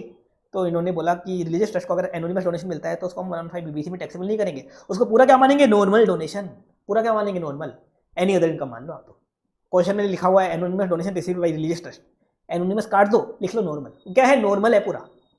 रिलीजियस ट्रस्ट को अगर एनोनिमस डोनेशन मिला, मान लो एक मंदिर को 5 करोड़ का एनोनिमस डोनेशन मिला, तो 5 करोड़ क्या मानेंगे, नॉर्मल डोनेशन। एनोनिमस वर्ड काट दो आप, तो नॉर्मल लिख लो, क्या है, नॉर्मल डोनेशन, वो 115 बीबीसी में जाएगा ही नहीं। अब कोई चैरिटेबल ट्रस्ट है, चैरिटेबल ट्रस्ट मतलब वो ऑब्जेक्टिव बता रखे थे ना, गरीबों की मदद करने का ऑब्जेक्टिव है, या तो ये हॉस्पिटल है, या स्कूल है, या योग का इंस्टीट्यूट है, उनको एनोनिमस डोनेशन मिला तो वो तो जाएगा कहाँ, 115 बीबीसी में, उनको मिला तो 115 बीबीसी में जाएगा। अब कोई ट्रस्ट है, मान लो चैरिटेबल और रिलीजियस दोनों है, अब क्या होगा, मान लो एक ट्रस्ट है, इसकी स्कूल भी है और टेम्पल भी है, और इस ट्रस्ट को एनोनिमस डोनेशन रिसीव हुआ कितना, 10 लाख का। अब क्या करोगे, अब क्या करोगे, अगर ये 10 लाख टेम्पल के लिए मिला है, मतलब रिलीजियस के लिए मिला है, रिलीजियस के लिए मिला है 10 लाख, तो बन जाएगा नॉर्मल, तो क्या बन जाएगा, नॉर्मल डोनेशन। लेकिन अगर ये मान लो 10 लाख स्कूल वगैरह के लिए या हॉस्पिटल वगैरह के लिए मिला है, तो बन जाएगा 115 बीबीसी वाला एनोनिमस, तो 115 बीबीसी में चला जाएगा। और अगर इस टेम्पल के लिए मिला है तो क्या मान लेंगे, नॉर्मल मान लेंगे। मान लो 10 लाख में ऐसा है, 2 लाख तो स्कूल के लिए मिला और 8 लाख टेम्पल के लिए, तो 8 लाख तो बन जाएगा अपना नॉर्मल, 8 लाख को तो सीधा क्या लिख देंगे, नॉर्मल डोनेशन, एनोनिमस काट के क्या लिख देंगे, नॉर्मल, और बाकी बचा हुआ 2 लाख ये चला जाएगा 115 बीबीसी में, 115 बीबीसी में चला जाएगा। अब 115 बीबीसी में जो एनोनिमस डोनेशन जाएगा, ये टैक्सेबल कितना होगा, ये पूरा नहीं होगा, यहाँ पे छूट दे रखी है, एक छूट दे रखी है, एक लिमिट दे रखी है, क्या दे रखी है अभी देखते हैं। तो आप क्या करो, ये लिमिट निकालने के लिए सबसे पहले तो लोग एनोनिमस डोनेशन कितना मिला, जैसे मान लो एनोनिमस डोनेशन आपको मिला 5 लाख का, वो लो, कौन सा लोगे, मंदिरों को मिला वो लोगे क्या इसमें, वो मत ले लेना, वो तो नॉर्मल बन गया, वो तो मैंने पहले एनोनिमस काट के नॉर्मल लिख लिया, वो तो नॉर्मल मानेंगे। चैरिटेबल ट्रस्ट को जो एनोनिमस डोनेशन मिला, चैरिटेबल ट्रस्ट को, चैरिटेबल वालों को जो एनोनिमस मिला वो ले, मान लो एक ट्रस्ट है जिसकी स्कूल भी है और टेम्पल भी है, तो एनोनिमस डोनेशन जो स्कूल को मिला है ना, वो वाला पार्टी लेना, मंदिर वाला मत लेना, मंदिर वाला तो क्या है, नॉर्मल मान लिया पहले ही, क्या मान लिया, नॉर्मल। तो एनोनिमस डोनेशन रिसीव, जो रिसीव हुआ ले लो। अब इसमें से एक लिमिट लेस करेंगे, लिमिट क्या है, लिमिट ध्यान से देखना, 5% ऑफ टोटल डोनेशन रिसीव, उस ट्रस्ट को जितना भी डोनेशन रिसीव हुआ टोटल ले लो, मान लो उस ट्रस्ट की स्कूल टेम्पल दो चीजें हैं, तो स्कूल टेम्पल में जितना भी डोनेशन रिसीव हुआ है, स्कूल के लिए भी टेम्पल के लिए भी, सबका टोटल कर दो आप, पूरा टोटल ले लो, total donation receive. Total donation receive में क्या लेना आपको, जो नॉर्मल डोनेशन मिला वो भी ले लो, कॉर्पस मिला वो भी ले लो, और एनोनिमस मिला वो भी ले लो, जितना भी टोटल रिसीव हो रखा है पूरा रिसीव। और ध्यान देना कौन सा लेना, रिसीव वाला। ट्रस्ट मान लो डोनेशन गिवन है, ट्रस्ट डोनेशन दे रहा है, donation given to other trust, donation paid to other trust, वो लोगे क्या, वो मत ले लेना। डोनेशन रिसीव्ड, काफी सारे लोग इसमें डाउट पूछते हैं, रिसीव्ड वाला डोनेशन लेना है। ट्रस्ट अगर किसी दूसरे ट्रस्ट को डोनेशन दे रहा है, गिवन वाला नहीं लेना, डोनेशन रिसीव्ड वाला, जो ट्रस्ट को डोनेशन मिला है, जो ट्रस्ट की इनकम है डोनेशन, चाहे नॉर्मल हो, चाहे कॉर्पस हो, चाहे एनोनिमस। कॉर्पस डोनेशन चाहे आप सेफ फंड में इन्वेस्ट करो चाहे ना करो, लेना है। चाहे फुल्ली एग्जेंट वाला कॉर्पस डोनेशन हो, चाहे 115 बीबीआई वाला, कोई सा भी हो, पूरा लेना है, पूरा लेना है, रिसीव वाला। तो नॉर्मल, कॉर्पस, एनोनिमस तीनों लेने हैं, डोनेशन रिसीव लेना है। और ध्यान देना, इस डोनेशन रिसीव का क्या करना है आपको, फिर 5% करना है। मान लो इस ट्रस्ट को 40 लाख का टोटल डोनेशन रिसीव हुआ था, 40 लाख, तो 40 लाख का कर दो आप 5%, कितना आया, 2 लाख आया। इसको कंपेयर करो आप 1 लाख से, किससे कंपेयर करना है, 1 लाख से, फिक्स है 1 लाख, इन दोनों का ले लो हायर, हायर क्या आया, 2 लाख, ये आ गई 2 लाख की लिमिट, ये लेस कर दो। एनोनिमस डोनेशन रिसीव में से 2 लाख की लिमिट लेस कर दो, बचा कितना, 3 लाख का आ गया आपका एनोनिमस डोनेशन जो 115 बीबीसी में 30% की स्पेशल रेट से सेपरेटली टैक्सेबल होगा, कोई डिडक्शन नहीं मिलेगा, 30% से टैक्सेबल होगा। तो आप बोलोगे एनोनिमस डोनेशन तो 5 लाख का मिला था, 3 लाख की क्या हो गया, 2 लाख कहाँ गया? तो 2 लाख था जो लिमिट आई थी, लिमिट जो लिमिट लेस करी थी 2 लाख, इसे अपन मानेंगे नॉर्मल डोनेशन। इसे क्या मानेंगे? Normal donation. इसे मानेंगे नॉर्मल डोनेशन। मतलब कुल मिला के क्या है, एनोनिमस डोनेशन देखो अगर रिलीजियस ट्रस्ट को मिलता है या मंदिरों के लिए या मस्जिदों के लिए, इनके लिए मिलता है तो वो तो पूरा नॉर्मल मिल जाता है। लेकिन चैरिटेबल के लिए मिलता है, चैरिटेबल के लिए, चैरिटेबल ट्रस्ट को मिलता है, तो उसमें क्या होता है, 2 टुकड़े होते हैं, 2 टुकड़े। कुछ तो क्या होता है 115 बीबीसी में चला जाता है और कुछ नॉर्मल माना जाता है। लिमिट तक तो क्या माना जाता है? नॉर्मल। लिमिट क्या है?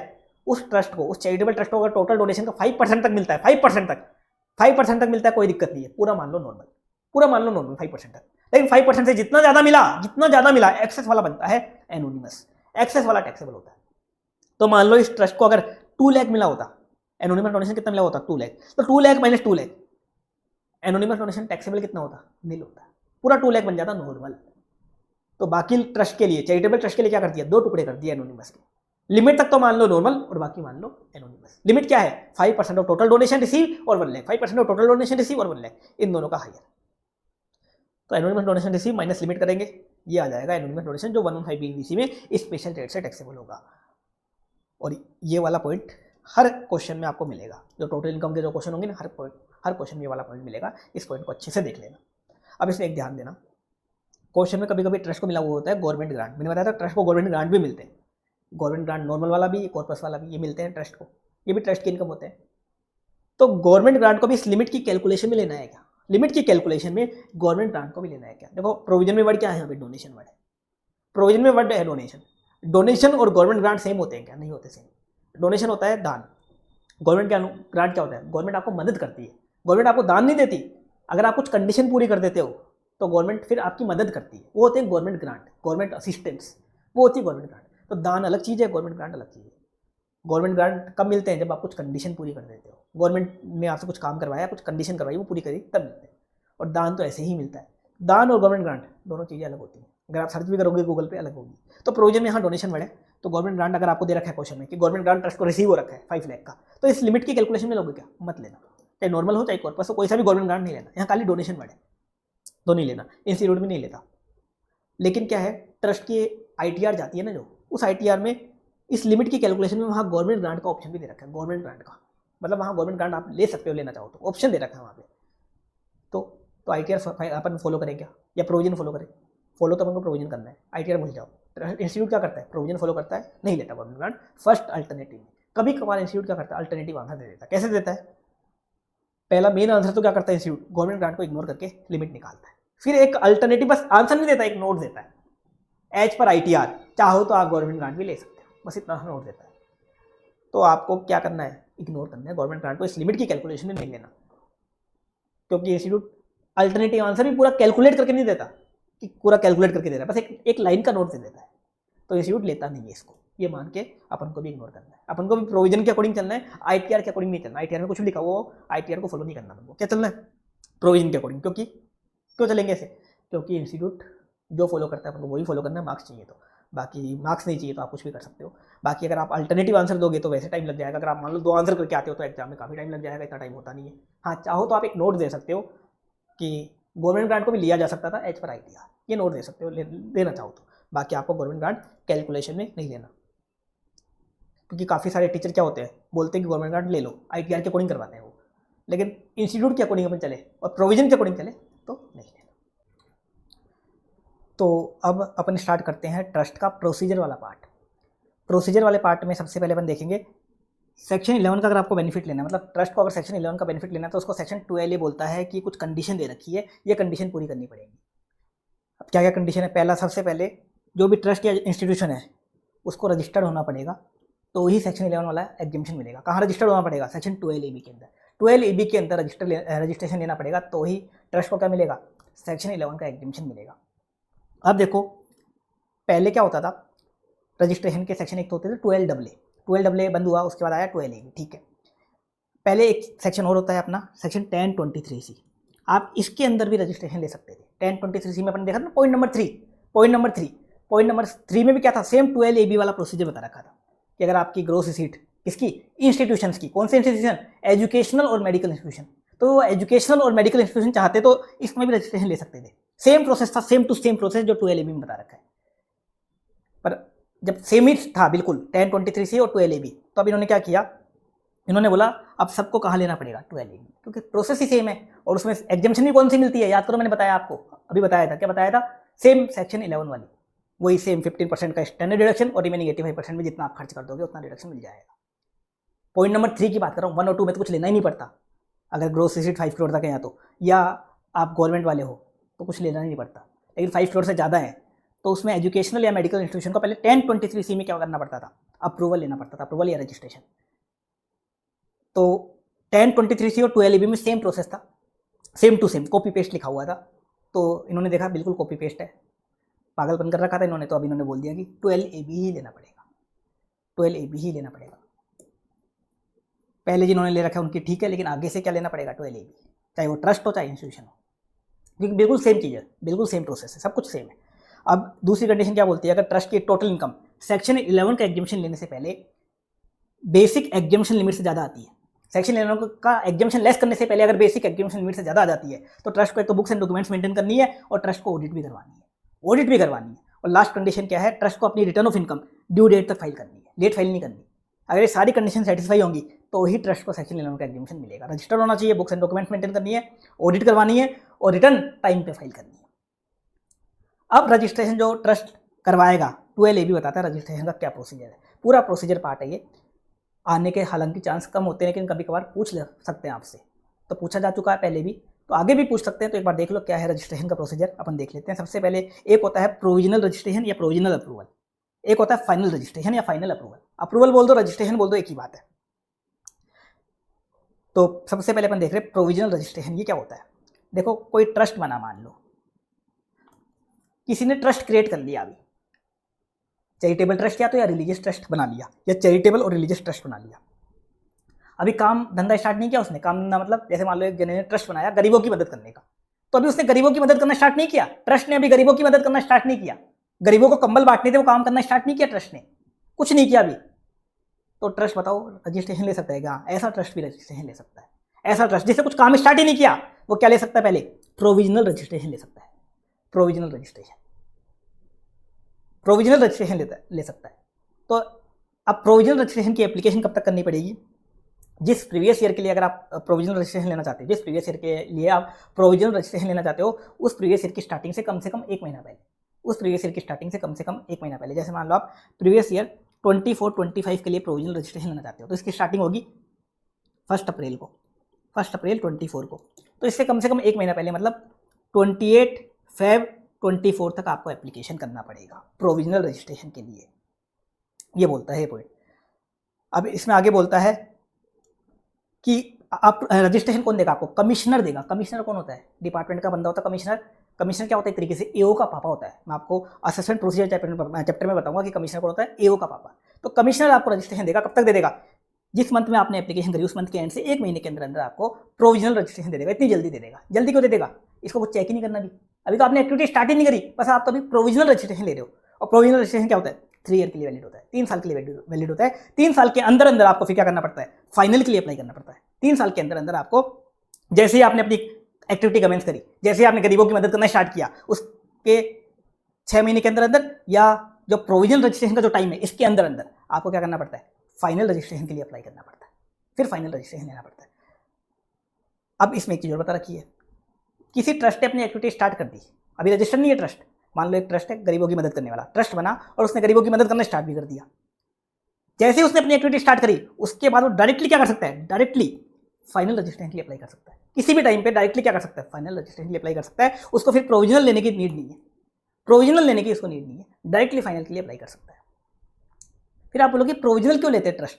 मैंने बताया प्रोविजनल रजिस्ट्रेशन कौन सा ट्रस्ट लेता है? जिसने भी काम करना स्टार्ट ही नहीं करा, फिर वो ट्रस्ट चाहे तो उसको रजिस्ट्रेशन लेना है तो वो लेता है प्रोविजनल, उसको मिलता है प्रोविजनल। जिसने अपनी एक्टिविटी स्टार्ट कर दी वो तो डायरेक्टली क्या करेगा? फाइनल ही लेगा। जिसने अपना एक्टिविटी स्टार्ट कर दिया वो तो डायरेक्टली क्या लेगा? फाइनल लेगा। लेकिन जिसने काम स्टार्ट नहीं किया वो लेते हैं प्रोविजनल। प्रोविजनल क्यों लेते हैं? जैसे मान लो एक ट्रस्ट है गरीबों की मदद करने के लिए बना, उसके पास आ गए 5 करोड़ रुपए मदद करने के लिए, लेकिन मदद करना स्टार्ट नहीं किया उसने, पर उसको डोनेशन मिल गया।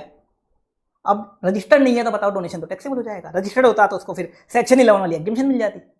तो इस कारण लोग क्या कर लेते हैं, प्रोविजन ले लेते हैं कि काम करना स्टार्ट नहीं किया लेकिन डोनेशन मिल जाता है, मान लो। ऐसा बहुत कम होता है, रेयर होता है ऐसा केस। तो लोग क्या करते हैं, डायरेक्टली जनरली क्या करते हैं, फाइनल के लिए अप्लाई करते हैं, ट्रस्ट बनाते हैं और काम करना स्टार्ट कर देते हैं और तुरंत क्या कर देते हैं, फाइनल। फिर प्रोविजनल वगैरह लेते ही नहीं हो, डायरेक्ट फाइनल के लिए अप्लाई करते हैं। अब फाइनल रजिस्ट्रेशन में क्या होगा, कमिश्नर क्या करेगा, अब 6 महीने का टाइम लेगा। जिस क्वार्टर में आपने एप्लीकेशन करी थी, ध्यान देना, जिस क्वार्टर में एप्लीकेशन करी थी उस क्वार्टर के एंड से 6 महीने के अंदर, उस क्वार्टर के एंड से 6 महीने का टाइम लेगा। आप तो इतना याद मत रखो, आप बस ये याद रखो 6 महीने का टाइम लेगा, 6 मंथ्स का टाइम लेगा। और 6 मंथ्स में या तो ट्रस्ट को रजिस्टर करेगा या रजिस्टर करने से मना कर देगा। क्या चेक करेगा, ट्रस्ट की एक्टिविटीज चेक करेगा। ट्रस्ट जो एक्टिविटी कर रहा है वो जेन्युइन है या नहीं है। ट्रस्ट का ऑब्जेक्टिव है गरीबों की मदद करने का, वो कहीं गरीबों की जगह अमीरों की मदद तो नहीं कर रहा, गरीबों को कंबल बांटने की जगह कहीं अमीरों को कंबल तो नहीं बांट रहा, ये चेक करेगा। अगर जेन्युइन है तो ठीक है, नहीं तो नहीं देगा उसको रजिस्ट्रेशन। दूसरा, एक देखेगा ट्रस्ट अदर लो, ट्रस्ट पे जो भी अदर लो लगता है, जीएसटी लगता है मान लो, या पीएफ लगता है, जो भी एक्ट लगते हैं, उनको कंप्लाई कर रहा है नहीं कर रहा। कंप्लाई कर रहा है तो ठीक है, दे देगा रजिस्ट्रेशन, नहीं कर रहा तो नहीं देगा। तो ट्रस्ट की एक्टिविटीज वगैरह चेक करके 6 महीने का टाइम लेगा। अब देखो कमीशन ज़्यादा टाइम लेगा और 6 महीने में क्या करेगा, अपना फैसला सुनाएगा। अब रजिस्ट्रेशन इफेक्टिव कब से होगा, जब कमिश्नर ने आपको रजिस्ट्रेशन पकड़ाया तब से होगा क्या, नहीं, जिस ईयर में आपने एप्लीकेशन करी ना, जिस ईयर में एप्लीकेशन करी तब से इफेक्टिव हो जाएगा। अगर आपको रजिस्ट्रेशन मिल गया है ना, तो जिस ईयर में आपने एप्लीकेशन करी थी उस ईयर से इफेक्टिव हो जाएगा। उस ईयर से आपको एग्जामिशन मिलना स्टार्ट हो जाएगी। मान लो आपने एप्लीकेशन तो करी थी करंट ईयर में, कमिश्नर ने आपको रजिस्टर्ड किया नेक्स्ट ईयर, आपको वो सर्टिफिकेट कब दिया रजिस्ट्रेशन का, नेक्स्ट ईयर दिया। बताओ आप रजिस्टर्ड कब से माने जाओगे, जिस ईयर में एप्लीकेशन करी, करंट ईयर में एप्लीकेशन करी तो करंट ईयर से माने जाओगे आप, करंट ईयर से ही आप क्या माने जाओगे, रजिस्टर्ड माने जाओगे। ध्यान देना, करंट ईयर से ही आप रजिस्टर्ड माने जाओगे और करंट ईयर से ही आपको एग्जामिशन मिल जाएगी। ऐसा नहीं कि रजिस्ट्रेशन सर्टिफिकेट जब मिलेगा तब से मिलेगी, नहीं, करंट ईयर में ही आप रजिस्टर्ड मान लिए जाओगे। जिस ईयर में एप्लीकेशन करी उसी ईयर में आप रजिस्टर्ड माने जाओगे। और ये रजिस्ट्रेशन आपके 5 ईयर तक क्या रहेगा, फाइनल रजिस्ट्रेशन वैलिड रहता है, 5 ईयर के लिए वैलिड रहता है। 5 ईयर के बाद आपको इसको रिन्यू करवाना पड़ता है, ये जिंदगी भर के लिए वैलिड नहीं होता। पहले जो सेक्शन होता था 12AA, एक होता था पहले 12A भी नहीं था, 12AA था, उसमें क्या था, जिंदगी भर के लिए वैलिड होता था रजिस्ट्रेशन, जिंदगी भर के लिए। यहाँ तो क्या है, रजिस्ट्रेशन के लिए आपको खाली ऑनलाइन एप्लीकेशन करनी पड़ती है, वहाँ ऑफलाइन वगैरह सब चलता था, वहाँ भयंकर फर्जीवाड़ा होता था। यहाँ फर्जीवाड़ा होने के चांसेस काफ़ी कम है। तो 5 ईयर के लिए वैलिड होता है। 5 ईयर के बाद कमिश्नर आपकी फिर से चेकिंग करता है, आपको रिन्यू करवाना पड़ता है रजिस्ट्रेशन को, और रिन्यूअल की एप्लीकेशन करनी पड़ती है। जैसे ही आपका रजिस्ट्रेशन एंड होने वाला है उससे कम से कम 6 महीने पहले आपको रिन्यूअल की एप्लीकेशन करनी है। कमिश्नर फिर से चेक करेगा 5 साल बाद कि अब ठीक से काम तो नहीं कर रहे। कुछ लोग क्या करते हैं, स्टार्टिंग में एक बार लेने के लिए ठीक से काम कर लेते हैं, फिर बाद में फर्जीवाड़ा करने लग जाते हैं। तो 5 ईयर के अंदर आपको फिर रिन्यू भी करवाना पड़ेगा, जिंदगी भर के लिए वैलिड नहीं है, रिन्यू करवाना पड़ेगा आपको। इसके बाद बता रखा है, कोई ट्रस्ट था, रजिस्टर्ड था, अपने ऑब्जेक्ट चेंज करता है। मान लो एक ट्रस्ट था, पहले उसके ऑब्जेक्ट थे रिलीफ ऑफ पुअर, और रिलीफ ऑफ पुअर के बेस पे उसने रजिस्ट्रेशन ले रखा था, उसने ऑब्जेक्ट चेंज करके कर लिया एजुकेशन, मान लो, कर सकता है क्या, कर लो, कोई दिक्कत नहीं है। पर पुराने वाले रजिस्ट्रेशन के बेस पे आप नया काम नहीं कर सकते। मतलब आपको क्या करना पड़ेगा, फ्रेश रजिस्ट्रेशन लेना पड़ेगा 30 डेज के अंदर। जैसे आपने अपने ऑब्जेक्ट चेंज करे तो आप ऐसा नहीं बोल सकते दोनों ऑब्जेक्टिव चैरिटेबल वाले हैं, दोनों ऑब्जेक्टिव चैरिटेबल हैं तो कोई दिक्कत नहीं है। नहीं, अगर आप अपना ऑब्जेक्ट चेंज करते हो तो पुराना वाला काम का नहीं है, आपको फ्रेश रजिस्ट्रेशन के लिए अप्लाई करना पड़ेगा 30 डेज के अंदर, फ्रेश रजिस्ट्रेशन के लिए अप्लाई करना पड़ेगा। अगर नहीं करते आपका रजिस्ट्रेशन कैंसिल, और कैंसिल हो गया तो दिक्कत हो जाती है। दिक्कत क्या हो जाती है मैं बताऊंगा आपको। आगे बता रखा है, अपने ऊपर देखा था कब टाइम, किस टाइम में एप्लीकेशन फर्निश करना है, देखा था ना अपने, प्रोविजनल रजिस्ट्रेशन में कब तक करना है और रिन्यूअल की एप्लीकेशन कब तक करनी है, ये सब अपन ने देखा था। मान लो आप एप्लीकेशन डिले फाइल करते हो, ट्रस्ट एप्लीकेशन फाइल करने में डिले करता है और कोई रीजनेबल कोर्स है, डिले करने का कोई रीजनेबल कोर्स है, मान लो ट्रस्टी वगैरह की या किसी की डेथ वगैरह हो गई थी, कोई भी रीजनेबल कोर्स है, तो कमिश्नर क्या कर सकता है, उस डिले को कंडोन भी कर सकता है। फालतू पॉइंट है तो कमिश्नर उस डिले को कंडोन कर सकता है। तो जहाँ ट्रस्ट को एप्लीकेशन करना था कुछ टाइम के अंदर, वो थोड़ा डिले कर देता है तो कोई दिक्कत वाली बात नहीं, कमिश्नर कंडोन कर सकता है। अब आगे बता रखा है, एक बार रजिस्ट्रेशन मिल गया तो ये मत होना कि अब तो कोई दिक्कत वाली बात नहीं है, 5 साल के मजे हो गए, ऐसा नहीं है। अगर आप कुछ कांड करते हुए पकड़े गए, ट्रस्ट कुछ कांड करते हुए पकड़े गया तो उसका रजिस्ट्रेशन कैंसिल भी हो सकता है। तो यहाँ कुछ स्पेसिफाइड कांड बता रखे, स्पेसिफाइड वायलेशन, जिसे क्या बोलते हैं, स्पेसिफाइड कांड। तो कमिश्नर अगर आपको बाद में इन चीज में से कुछ भी करते हुए पकड़ लेता, 8 कांड बता रखे, टोटल 8 कांड, तो आपका रजिस्ट्रेशन क्या हो जाएगा, कैंसिल। और रजिस्ट्रेशन कैंसिल हो गया ना, दिक्कत क्या होगी, दिक्कत होगी जितने भी मजे लिया आपने, रजिस्ट्रेशन के जितने भी मजे लिए सारे आपके विड्रॉ किए जाएंगे, आपके ऊपर लगा दिया जाएगा एग्जिट टैक्स। एक कंसेप्ट आएगा अपना इसमें, एग्जिट टैक्स, वो लगा दिया जाएगा। अब क्या क्या कांड बता रखे हैं, सबसे पहले ट्रस्ट क्या करता है, अपनी इनकम को अदर देन ऑब्जेक्ट अप्लाई करता है। ट्रस्ट का ऑब्जेक्ट है योग की शिक्षा देने का और वो सिखा रहा है डांस, वो डांस सिखा रहा है, रजिस्ट्रेशन कैंसिल। दूसरा, ट्रस्ट की कोई पीजीबीबी की इनकम है, कैसी इनकम, ऐसा बिजनेस जो उसका मेन ऑब्जेक्टिव वाला नहीं है, मेन ऑब्जेक्टिव वाला बिजनेस नहीं कर रहा ट्रस्ट। जैसे मान लो ट्रस्ट का हॉस्पिटल है और ट्रस्ट ने दारू की दुकान खोल रखी है, रजिस्ट्रेशन कैंसिल। आगे, ट्रस्ट का बिजनेस तो मेन ऑब्जेक्टिव वाला है, मतलब ट्रस्ट का हॉस्पिटल है और ट्रस्ट ने बिजनेस कौन सा कर रखा है, मेडिकल शॉप का, कोई दिक्कत नहीं कर सकता है, मेन ऑब्जेक्टिव वाला बिजनेस है। पर उस मेडिकल शॉप की सेपरेट बुक्स मेंटेन नहीं कर रखी, सेपरेट बुक्स मेंटेन नहीं कर रखी, रजिस्ट्रेशन ही कैंसिल, रजिस्ट्रेशन कैंसिल। अगला, ट्रस्ट ने अपनी इनकम को प्राइवेट रिलीजियस पर्पस में लगा दिया। ट्रस्ट ने एक मंदिर बनाया और बोला कि इसमें खास लोग दर्शन कर सकते हैं, या ट्रस्ट ने मान लो कथा करवाई, बोला कि इसमें खास लोग आ सकते हैं, रजिस्ट्रेशन कैंसिल। अगला, ट्रस्ट अपनी इनकम को किसी पार्टिकुलर कास्ट, बनियों के लिए, ब्राह्मणों के लिए, या पर्टिकुलर रिलीजन, हिंदुओं के लिए, मुसलमानों के लिए लगा देता है। मान लो कोई ट्रस्ट आपने बनाया जिसमें खाली बनिए बेनिफिट ले सकते हैं या ब्राह्मण बेनिफिट ले सकते हैं, रजिस्ट्रेशन क्या कैंसिल। ट्रस्ट को क्या होता है, ट्रस्ट पब्लिक का होता है, आप किसी पार्टिकुलर कास्ट का नहीं बना सकते, रजिस्ट्रेशन कैंसिल हो जाएगा। अगला बता रखा है, ट्रस्ट की एक्टिविटीज जेन्युइन नहीं है या ऑब्जेक्टिव के अकॉर्डिंग नहीं है, ट्रस्ट गरीबों की जगह अमीरों को कंबल बांट रहा है, रजिस्ट्रेशन कैंसिल। अगला, ट्रस्ट ने बाद में अदर लोगों को अप्लाई करना बंद कर दिया, मान लो जीएसटी का अप्लाई नहीं कर रहा या पीएफ का अप्लाई नहीं कर रहा, रजिस्ट्रेशन कैंसिल, रजिस्ट्रेशन कैंसिल हो जाएगा, बाद में भी पकड़ा गया तो ऐसा। और लास्ट बता रखा है, ट्रस्ट ने जब एप्लीकेशन करी थी ना रजिस्ट्रेशन की, उसमें कुछ खामियां थी, वो कंप्लीट नहीं थी, तो तब तो कमिश्नर के पकड़ में नहीं आई, लेकिन बाद में पकड़ में आ गई, रजिस्ट्रेशन कैंसिल। या एप्लीकेशन में ट्रस्ट ने गलत इन्फॉर्मेशन दी थी, तब तो पकड़ में नहीं आई, लेकिन बाद में आ गई, रजिस्ट्रेशन कैंसिल। आगे बता रखा है, ये ऊपर वाले कांड या तो कमिश्नर पकड़ेगा या मान लो एओ ने पकड़ लिए, कमिश्नर का बेटा कौन, एओ, असेसिंग ऑफिसर, बेटे ने कैसे पकड़ लिए, बेटा ट्रस्ट की स्क्रूटनी कर रहा था, स्क्रूटनी होती ना असेसी की, तो बेटा ट्रस्ट की स्क्रूटनी कर रहा था और वहां उसने कोई कांड पकड़ लिए, तो बताओ एओ करेगा कैंसिल, नहीं, एओ जाएगा अपने पापा के पास, वो बोलेगा पापा को, पापा देखो ये ट्रस्ट ऐसे कांड कर रहा था, आप इसका रजिस्ट्रेशन कैंसिल कर दो। फिर पापा अपने बेटे की बात नहीं मानेगा, पापा पहले चेकिंग करेगा कि सच में कोई कांड तो कर रहा है या नहीं कर रहा, फिर कमिश्नर चेकिंग करेगा और उसके बाद अगर लगेगा उसको तो रजिस्ट्रेशन कर देगा कैंसिल। तो एओ नहीं करेगा, एओ अपने बाप को बताएगा और बाप फिर क्या करेगा, एक्शन लेगा। लास्ट अगला पॉइंट बता रखा है, ये ऊपर वाले कांड पकड़े कैसे गए, सीबीडीटी ने बना रखी है रिस्क मैनेजमेंट स्ट्रेटेजी, मतलब आर्टिफिशियल इंटेलिजेंस के थ्रू कोई कांड पकड़ में आ गया, आर्टिफिशियल इंटेलिजेंस के थ्रू कोई भी कांड पकड़ में आ गया तो भी रजिस्ट्रेशन कैंसिल हो जाएगा। कैसे भी पकड़ में आए कांड, या कमिश्नर खुद पकड़े या उसका बेटा पकड़े या एआई के थ्रू आ जाए पकड़ में, रजिस्ट्रेशन कैंसिल। अब कमिश्नर रजिस्ट्रेशन कैंसिल करने से पहले एक बार अपॉर्चुनिटी ऑफ बीइंग हर्ड देगा, एक बार अपॉर्चुनिटी ऑफ बीइंग हर्ड देगा और उसके बाद क्या कर देगा, रजिस्ट्रेशन कैंसिल कर देगा। ये था सेक्शन 12 और 12A जो अपन ने देख लिया, प्रोसेस वाला पार्ट। अब सेक्शन 13 देखते हैं। सेक्शन 13 सबसे पहले बता रखा है, कुछ केस में आपको सेक्शन 11 की बेनिफिट नहीं मिलेगा।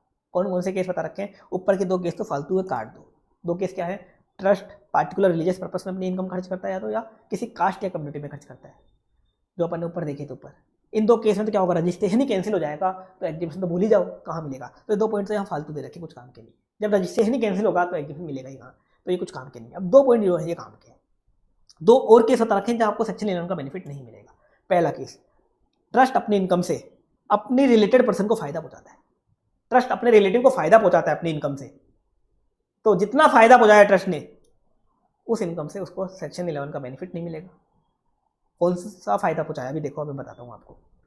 ट्रस्ट क्या कर रहा है, मान लो अपने रिलेटिव को सैलरी का पेमेंट कर रहा है, रिलेटिव होते हैं ट्रस्टी वगैरह क्या होते हैं अभी पता चल जाएगा आपको।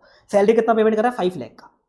अब इस रिलेटिव की जो औकात है ना, इस रिलेटिव की मार्केट वैल्यू में बताऊं तो वो है 1 लाख की, और ट्रस्ट सैलरी कितना दे रहा है, 5 लाख, मतलब 4 लाख का फायदा पहुंचा दिया रिलेटिव को। जिस रिलेटिव की औकात 1 लाख की है उसको 5 लाख दे रहा है ट्रस्ट, तो क्या होगा, 4 लाख का फायदा पहुंचा दिया। बेनिफिट कितना दिया रिलेटिव को, बेनिफिट टू रिलेटिव कितना दिया, बेनिफिट टू रिलेटिव बताओ कितना है, 4 लाख का।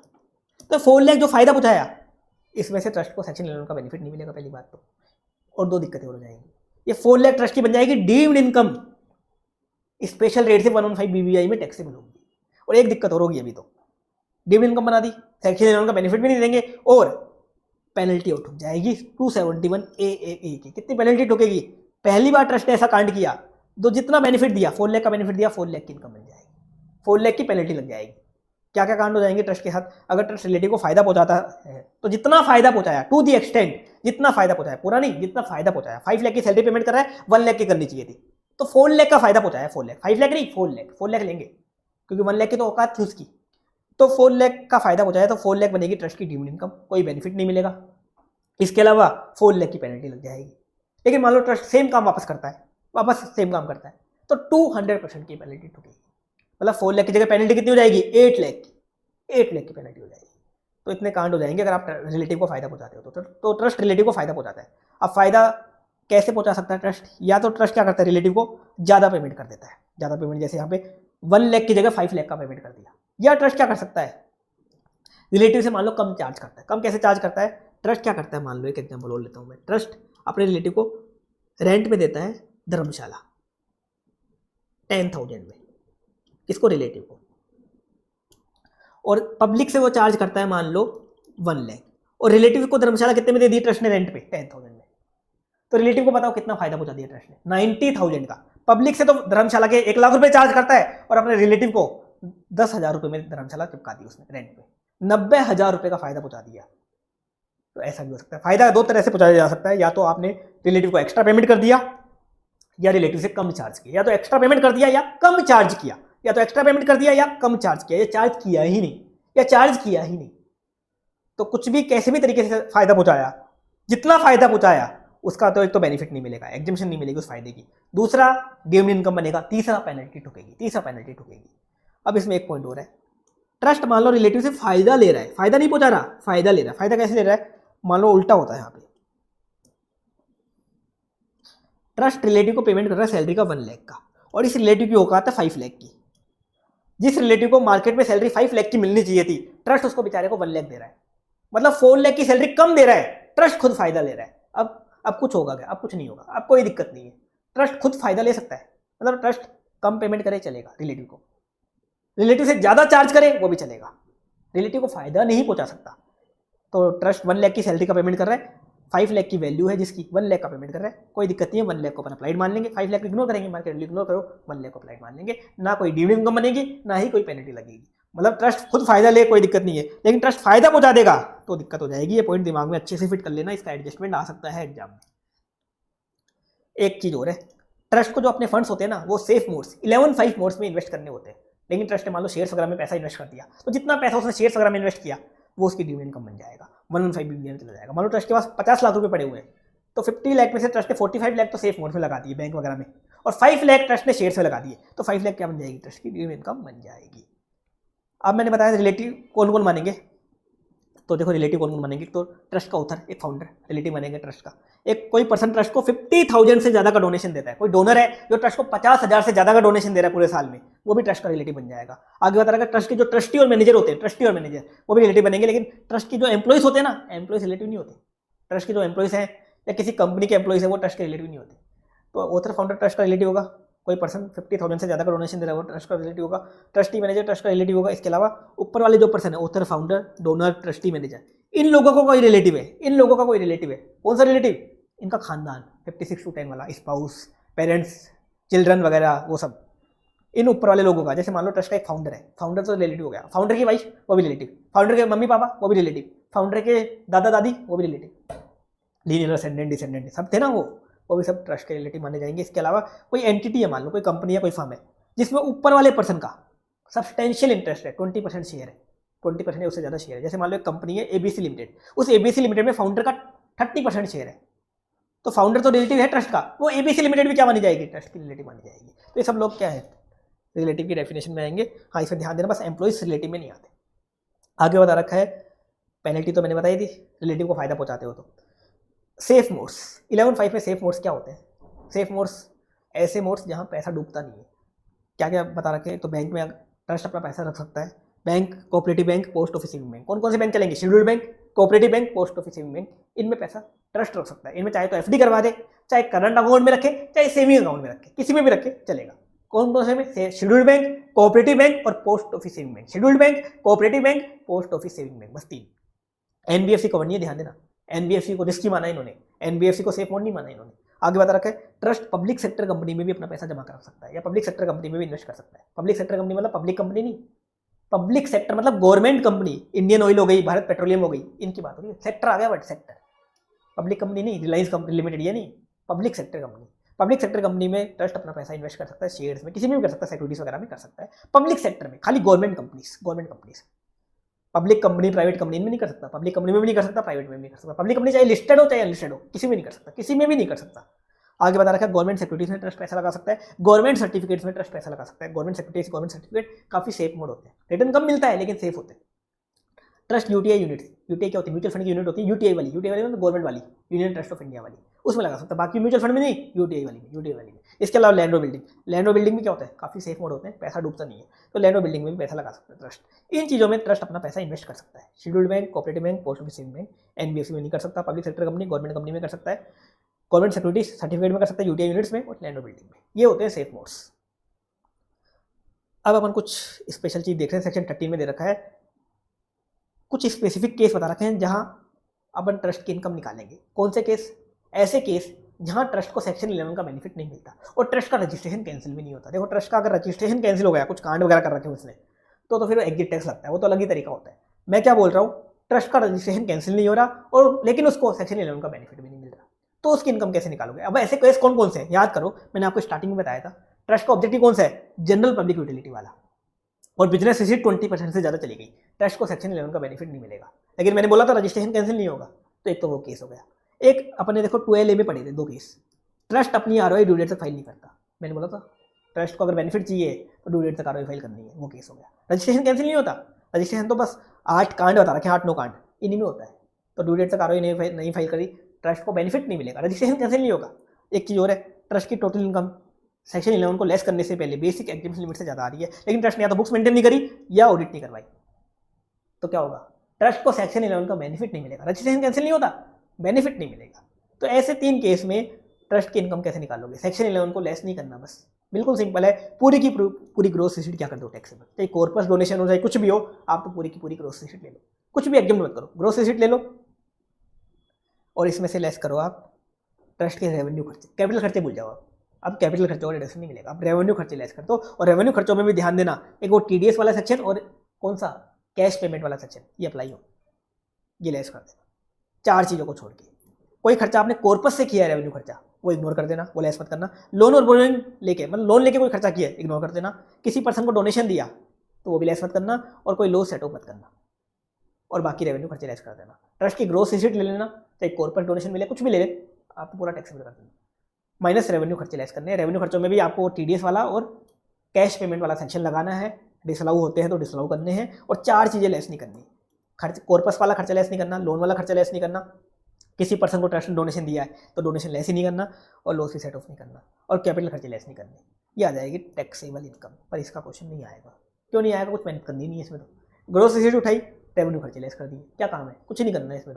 तो क्वेश्चन कैसा आएगा आपके क्वेश्चन आएगा ट्रस्ट को सेक्शन 11 का बेनिफिट मिल रहा है, सेक्शन 11 का ट्रस्ट बेनिफिट ले रहा है, फिर आप निकालो उसकी टोटल इनकम, वो अलग आता है, ये वाला तो कुछ काम का नहीं होता। अब एक सेक्शन और बचा हुआ है, सेक्शन 115 BBI, जो बार बार आ रहा था, डीम्ड इनकम। ट्रस्ट को क्या हो रही है? डीम्ड इनकम, जिसको अपनी स्पेसिफाइड इनकम भी बोलते हैं। ट्रस्ट को स्पेसिफाइड या डीम्ड इनकम हो रही है, उस पर सेक्शन 115 BBI में स्पेशल रेट 30% से टैक्स लगता है, कोई खर्चे का किसी भी चीज़ का डिडक्शन नहीं मिलता, बिल्कुल लास्ट में सेपरेटली दिखाते हैं कौन सी होती है वो डीम्ड इनकम। सबसे पहले मैंने बताया था, अगर आपने कॉर्पोरेट डोनेशन आपको मिला ट्रस्ट को, और उसको उससे सेफ मोड से जमा नहीं करवाया, कहीं और खर्च कर दिया या कहीं और जमा करवा दिया, बन जाएगा डीम्ड इनकम। दूसरा, याद करो 11(1)(b), एओ से आपने वादा किया था डीम्ड अप्लाइड मान के, और उस वादे को आप तोड़ते हो, वादा खिलाफी करते हो, बन जाएगा डीम्ड इनकम। तीसरा 11(3), इनकम अकुमुलेट सेट अपार्ट करी थी आपने, इनकम अकुमुलेट सेट अपार्ट करी थी, या तो गलत यूज़ करते हो या यूज़ ही नहीं करते, बन जाएगा डीम्ड इनकम।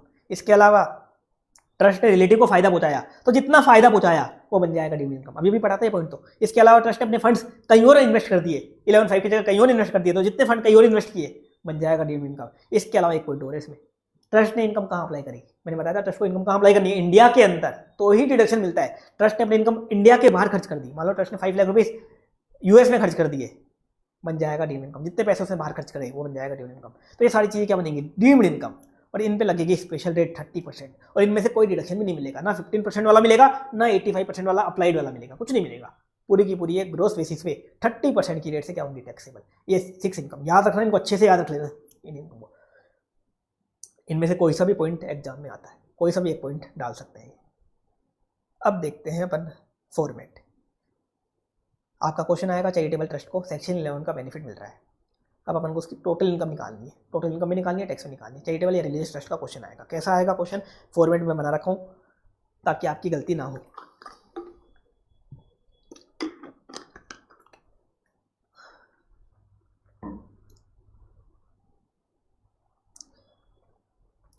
अब क्वेश्चन में आपको देखो, मैंने तो सारे पॉइंट यहाँ लिख रखे हैं, पर इतने सारे पॉइंट क्वेश्चन में नहीं आते, कुछ पॉइंट आते हैं।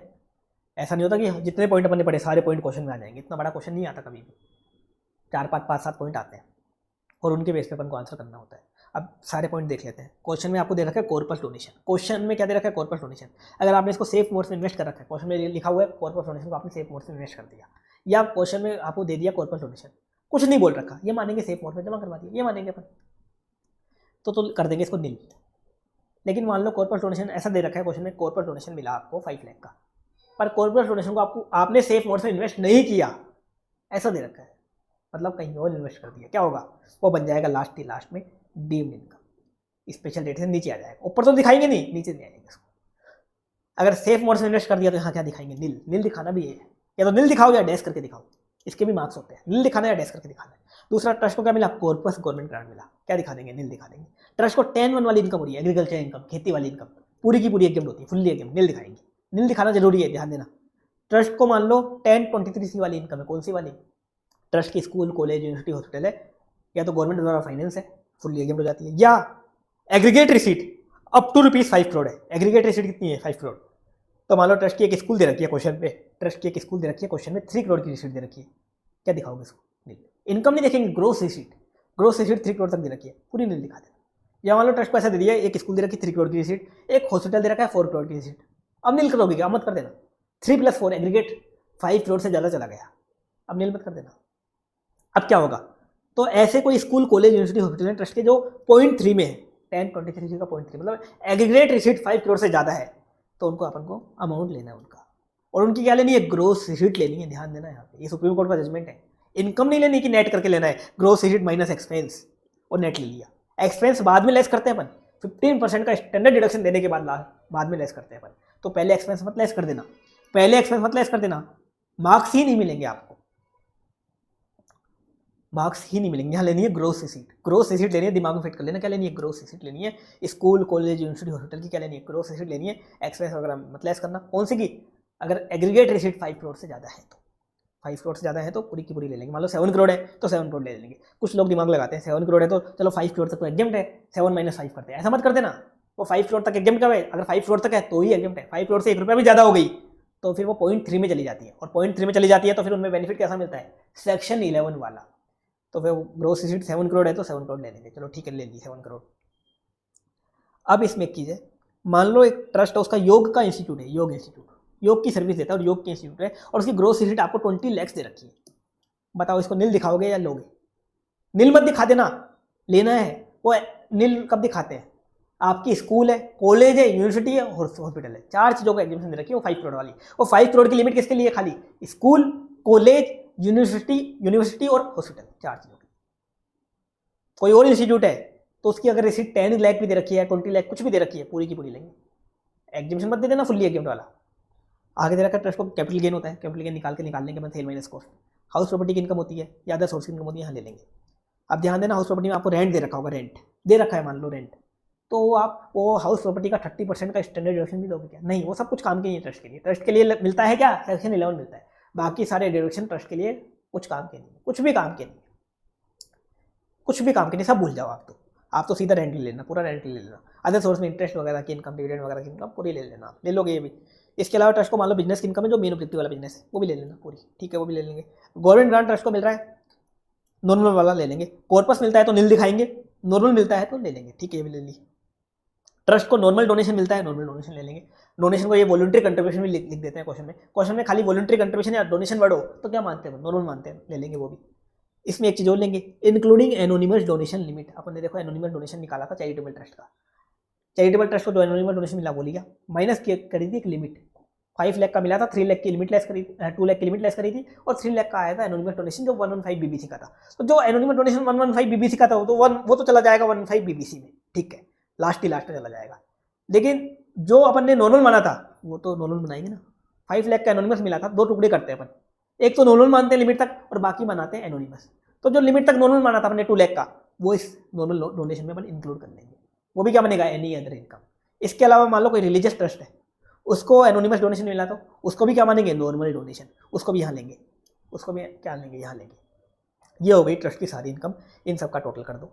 इन सब का टोटल करोगे, इसमें से लेस करोगे 15% का स्टैंडर्ड डिडक्शन, ये लेस करते ही आपका रिमेनिंग आ जाएगा 85%, रिमेनिंग 85% आ गया आपका। अब 85% में क्या करोगे, जो अमाउंट इंडिया में आपने चैरिटेबल पर्पस में खर्च करी, चैरिटेबल रीजन वो लेस कर देना। कैसे लेस कर देना, रेवेन्यू खर्चे, कैपिटल खर्चे, दूसरे ट्रस्ट को डोनेशन दिया, नॉर्मल डोनेशन दिया दूसरे ट्रस्ट को, तो 85% वो लेस कर देना। कोई लोन का रिपेमेंट किया तो रिपेमेंट लेस कर देना, ये आपको लेस करने हैं। इसमें भी कुछ पॉइंट थे, डेप्रिसिएशन इग्नोर करना, कोई खर्चे में TDS नहीं काटा या कैश वगैरह में पेमेंट कर दिया तो उसको डिसअलाउ कर देना, वो सब पॉइंट आपको याद रखने हैं सेक्शन 11 वाले, वो सब फॉलो करके आपको ये लेस करना है। इसके अलावा एक अपन ने पढ़ा था डीम्ड अप्लाइड, 2 केस में पढ़े थे, या तो ट्रस्ट को इनकम रिसीव नहीं होती प्रीवियस ईयर में या लास्ट डे में रिसीव होती है, तो अपन उसको डीम्ड अप्लाइड मान सकते हैं, बस ये को वादा करना है, वो लेस कर देना। लेकिन याद करना, अगर ट्रस्ट कैश सिस्टम फॉलो करता है, ट्रस्ट कैश सिस्टम फॉलो करता है तो ये वाला पॉइंट कुछ काम का नहीं होता। कौन सा वाला, ट्रस्ट को इनकम रिसीव नहीं हुई प्रीवियस ईयर में, क्यों काम का नहीं है, वो इनकम का पार्ट ही नहीं है। जब इनकम का पार्ट ही नहीं है तो उसको अप्लाई मानने की जरूरत ही नहीं है, तो ये पॉइंट इग्नोर करना। तो ट्रस्ट का देखो कैश सिस्टम का क्वेश्चन भी आ सकता है, अक्रूवल सिस्टम का। अक्रूवल और कैश सिस्टम में कोई फर्क नहीं है, क्यों फर्क नहीं है, ट्रस्ट को खर्चे पेड बेसिस पे लागू होते हैं, बस एक फर्क आएगा ये वाला, बस ये फर्क आएगा। क्या फर्क आएगा, अगर ट्रस्ट कैश सिस्टम फॉलो करता है तो डीम्ड अप्लाइड में अगर ट्रस्ट को इनकम रिसीव नहीं हुई, उस पॉइंट को अपन इग्नोर कर देते हैं, उसको लेस नहीं करते, इग्नोर कर देते हैं। ट्रस्ट है मान low income accumulate set apart करिए 11(2) में, लेस कर देंगे, ये मानेंगे कंडीशन पूरी हो रही है, अपन लेस कर देंगे। अकुमुलेट कर सकते हैं ना ट्रस्ट सेट अपार्ट पर्पस के लिए, 5 ईयर तक अकुमुलेट कर सकता है मैक्सिमम, वो लेस कर देंगे, ठीक है। ट्रस्ट के अर्लियर ईयर के लॉस दे रखे हैं, एक्सेस ऑफ एक्सपेंडिचर और इनकम इन अर्लियर ईयर, मतलब लास्ट ईयर ट्रस्ट के खर्चे ज़्यादा थे, इनकम कम थी, या लॉस हो गया था लास्ट ईयर, वो अलाउ नहीं होगा। लेकिन उसको नील दिखाना है, नील तो दिखाना ही है, नील या डैश करके दिखाना है, तो अलाउ नहीं होगा, वो अलाउ नहीं होगा। ये सारे काम कर दिए, ये सब लेस करने के बाद आ जाएगी ट्रस्ट की टोटल इनकम, जिसमें लगेगा स्लैब। स्लैब कौन सा लगेगा, अपना दे रखा है ना फाइनेंस वाला स्लैब, वो लगा दो, या तो या ट्रस्ट अगर 115 BAC फॉलो करता है, 115 BAC कंसेशन स्लैब, वो लगा दो, जो भी लगाना चाहो, जो भी क्वेश्चन में दे रखा है वो लगा देना, क्वेश्चन में दे रखा होगा, आपको मेंशन कर रखा होगा। अब इसमें अलग से आप ऐड करो एनोनिमस डोनेशन, एनोनिमस डोनेशन और डीम्ड इनकम 115 BPI वाली, ये 2 स्पेशल रेट वाली इनकम है, इन पर कोई डिडक्शन नहीं मिलता, तो इनको लास्ट में बाद में ऐड करेंगे, बाद में ऐड करेंगे। एनोनिमस डोनेशन 115 BBC में जो जाएगा वो ऐड करना है आपको, पूरा मत कर देना। एक चैरिटेबल ट्रस्ट को 5 लाख का एनोनिमस डोनेशन मिला तो अपन उसके 2 टुकड़े करते हैं, एक लिमिट निकालते हैं और एक बैलेंस आएगा यहाँ पे, लिमिट तो नॉर्मल बन जाता है, तो वो यहाँ दिखा देंगे। और डीम्ड इनकम कौन कौन सी देखी थी ना 5-6 इनकम, देखो कौन कौन सी, ये वाली कॉर्पोरेट डोनेशन आप 11(5) मोड में इन्वेस्ट नहीं करते, AO से वादा तोड़ते हो, अकुमुलेट अमाउंट का गलत यूज़ करते हो या यूज़ नहीं करते, रिलेटिव को फायदा पहुंचाते हो जितना फायदा पहुंचाया, इसके अलावा अपने फंड्स कहीं और इन्वेस्ट करते हो, जितने फंड आपने कहीं और इन्वेस्ट किए, ये सब बन जाएंगे डीम्ड इनकम। जितने भी दे रखे हैं ये आप सेपरेटली यहाँ ऐड कर देना, और ये आ जाएगी ट्रस्ट की फाइनल इनकम। अब टैक्स निकालना है, बिल्कुल सिंपल है, जो नॉर्मल इनकम आई है इसमें तो लगा दो स्लैब, फिर एनोनिमस डोनेशन पे लगा दो 30%, डीम्ड इनकम में लगा दो 30%, टोटल टैक्स आ गया। सरचार्ज ऐड करना है नहीं करना वो देखो, क्या देखो टोटल इनकम देखो, एक लिमिट को क्रॉस करते नहीं कर रही, कौन सी लिमिट लगेगी, individual, HUF, AOP, VOI, artificial juridical person, trust इस कैटेगरी में आता है, AGP होता है ट्रस्ट। तो आर्टिफिशियल जुरिडिकल पर्सन में क्या होता है, 50 लाख का कोई सरचार्ज नहीं लगता, 50 लाख से ज़्यादा इनकम है तो लगता है सरचार्ज, ये देख के आप सरचार्ज भी लगा दो, सेस तो लगाना है ही आपको, ये आ जाएगा टोटल टैक्स, ऐसा क्वेश्चन आता है। अब इसमें सारे पॉइंट नहीं आते, कुछ पॉइंट आते हैं। इस टेबल को आप अच्छे से कर लो, अच्छे से ध्यान दे देना, गलती कभी भी नहीं होगी इस टेबल को अगर आपने अच्छे से देख लिया तो। सब पॉइंट मैंने यहाँ लिख दिए, जो भी पॉइंट हो सकते हैं सारे के सारे पॉइंट मैंने यहाँ लिख दिए। आपको बस इसमें क्या पता होना चाहिए, कौन कौन सी अमाउंट को अपन चैरिटेबल और रिलीजियस पर्पस के लिए अप्लाई मानते हैं, वो आपको अच्छे से पता होना चाहिए। उसके लिए सेक्शन 11 में बता रखा था मैंने, काफ़ी 4 चीज़ों को मानते हैं, और उसमें भी एक नोट दे रखा था मैंने, नोट में 8-10 पॉइंट थे, वो 8-10 पॉइंट आपको आने चाहिए बस, फिर ये क्वेश्चन कभी भी आपका गलती नहीं होगा, कभी भी गलत नहीं होगा। ये था चैरिटेबल ट्रस्ट और रिलीजियस ट्रस्ट का टैक्सेशन कैसे होता है, वो अपन ने देख लिया।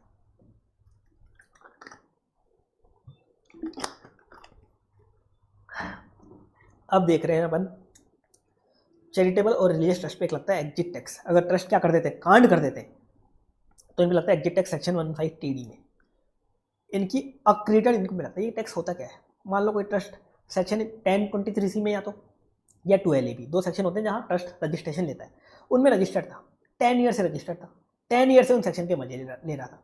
करंट ईयर में ट्रस्ट ने कुछ कांड कर दिए और कमिश्नर ने उसका रजिस्ट्रेशन कैंसिल कर दिया, तो आगे तो उसको सेक्शन क्या बोलते हैं 12 AB वगैरह का, सेक्शन 11 का बेनिफिट नहीं मिलेगा। चलो ठीक है, नहीं मिलेगा, लेकिन पहले 10 ईयर में तो उसने ले लिया सेक्शन 11 का बेनिफिट, तो उन बेनिफिट को इनकम टैक्स वाले यहाँ विड्रॉ कर लेंगे। विड्रॉ कैसे कर लेंगे, उस ट्रस्ट की अक्रीडिटेड इनकम पे एग्जिट टैक्स लगा देंगे। अक्रीडिटेड इनकम मतलब उस ट्रस्ट की आज की डेट की जो नेट एसेट वैल्यू आ रही है, जिस दिन ट्रस्ट ने कांड किया उस दिन की जो भी नेट एसेट वैल्यू आ रही है, उसकी नेट एसेट वैल्यू निकालेंगे, मतलब उस ट्रस्ट ने जितने भी एसेट खड़े कर रखे हैं उस पर लगा देंगे एग्जिट टैक्स, और उसके सारे जो एग्जिबिशन उसने जो मजे लिए हैं सारे विड्रॉ हो जाएंगे।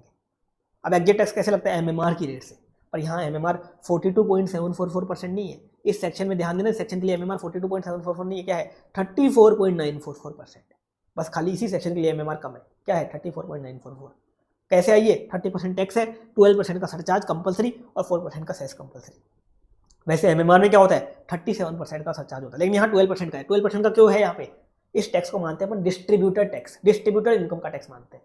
जैसे बाईबैक का टैक्स होता था ना, बाईबैक वाला पढ़ाया था मैंने, कंपनी को ही टैक्स देना पड़ता है, वहाँ टैक्स की रेट आई थी 23.296। वैसे ही एक टैक्स क्या है डिस्ट्रीब्यूटर टैक्स, और एक मेमोरेंडम आ रखा है, वो मेमोरेंडम बोलता है डिस्ट्रीब्यूटर टैक्स पे कभी भी सरचार्ज 12% से ज़्यादा नहीं होता। तो सेक्शन में तो लिखा गया एमएमआर लगेगी, लेकिन ये डिस्ट्रीब्यूटर टैक्स है, इस कारण सरचार्ज इनको चेंज करना पड़ गया, 12% करना पड़ गया। नहीं तो क्या होती रेट 42.744 ही होती रेट, पर उस चक्कर में डिस्ट्रीब्यूटर टैक्स है ये कोई इनकम नहीं है ट्रस्ट की किसी हेड की इनकम बनेगी, ऐसा कुछ नहीं है। ये बिल्कुल सेपरेटली निकलती है और सेम बाईबैक की टैक्स की तरह 14 डेज में पेमेंट करना पड़ता है। जैसे बाईबैक का टैक्स बिल्कुल सेपरेट निकलता है, किसी हेड में नहीं जाता, वैसे ही सेपरेट निकलता है और 14 डेज में पेमेंट करना पड़ता है।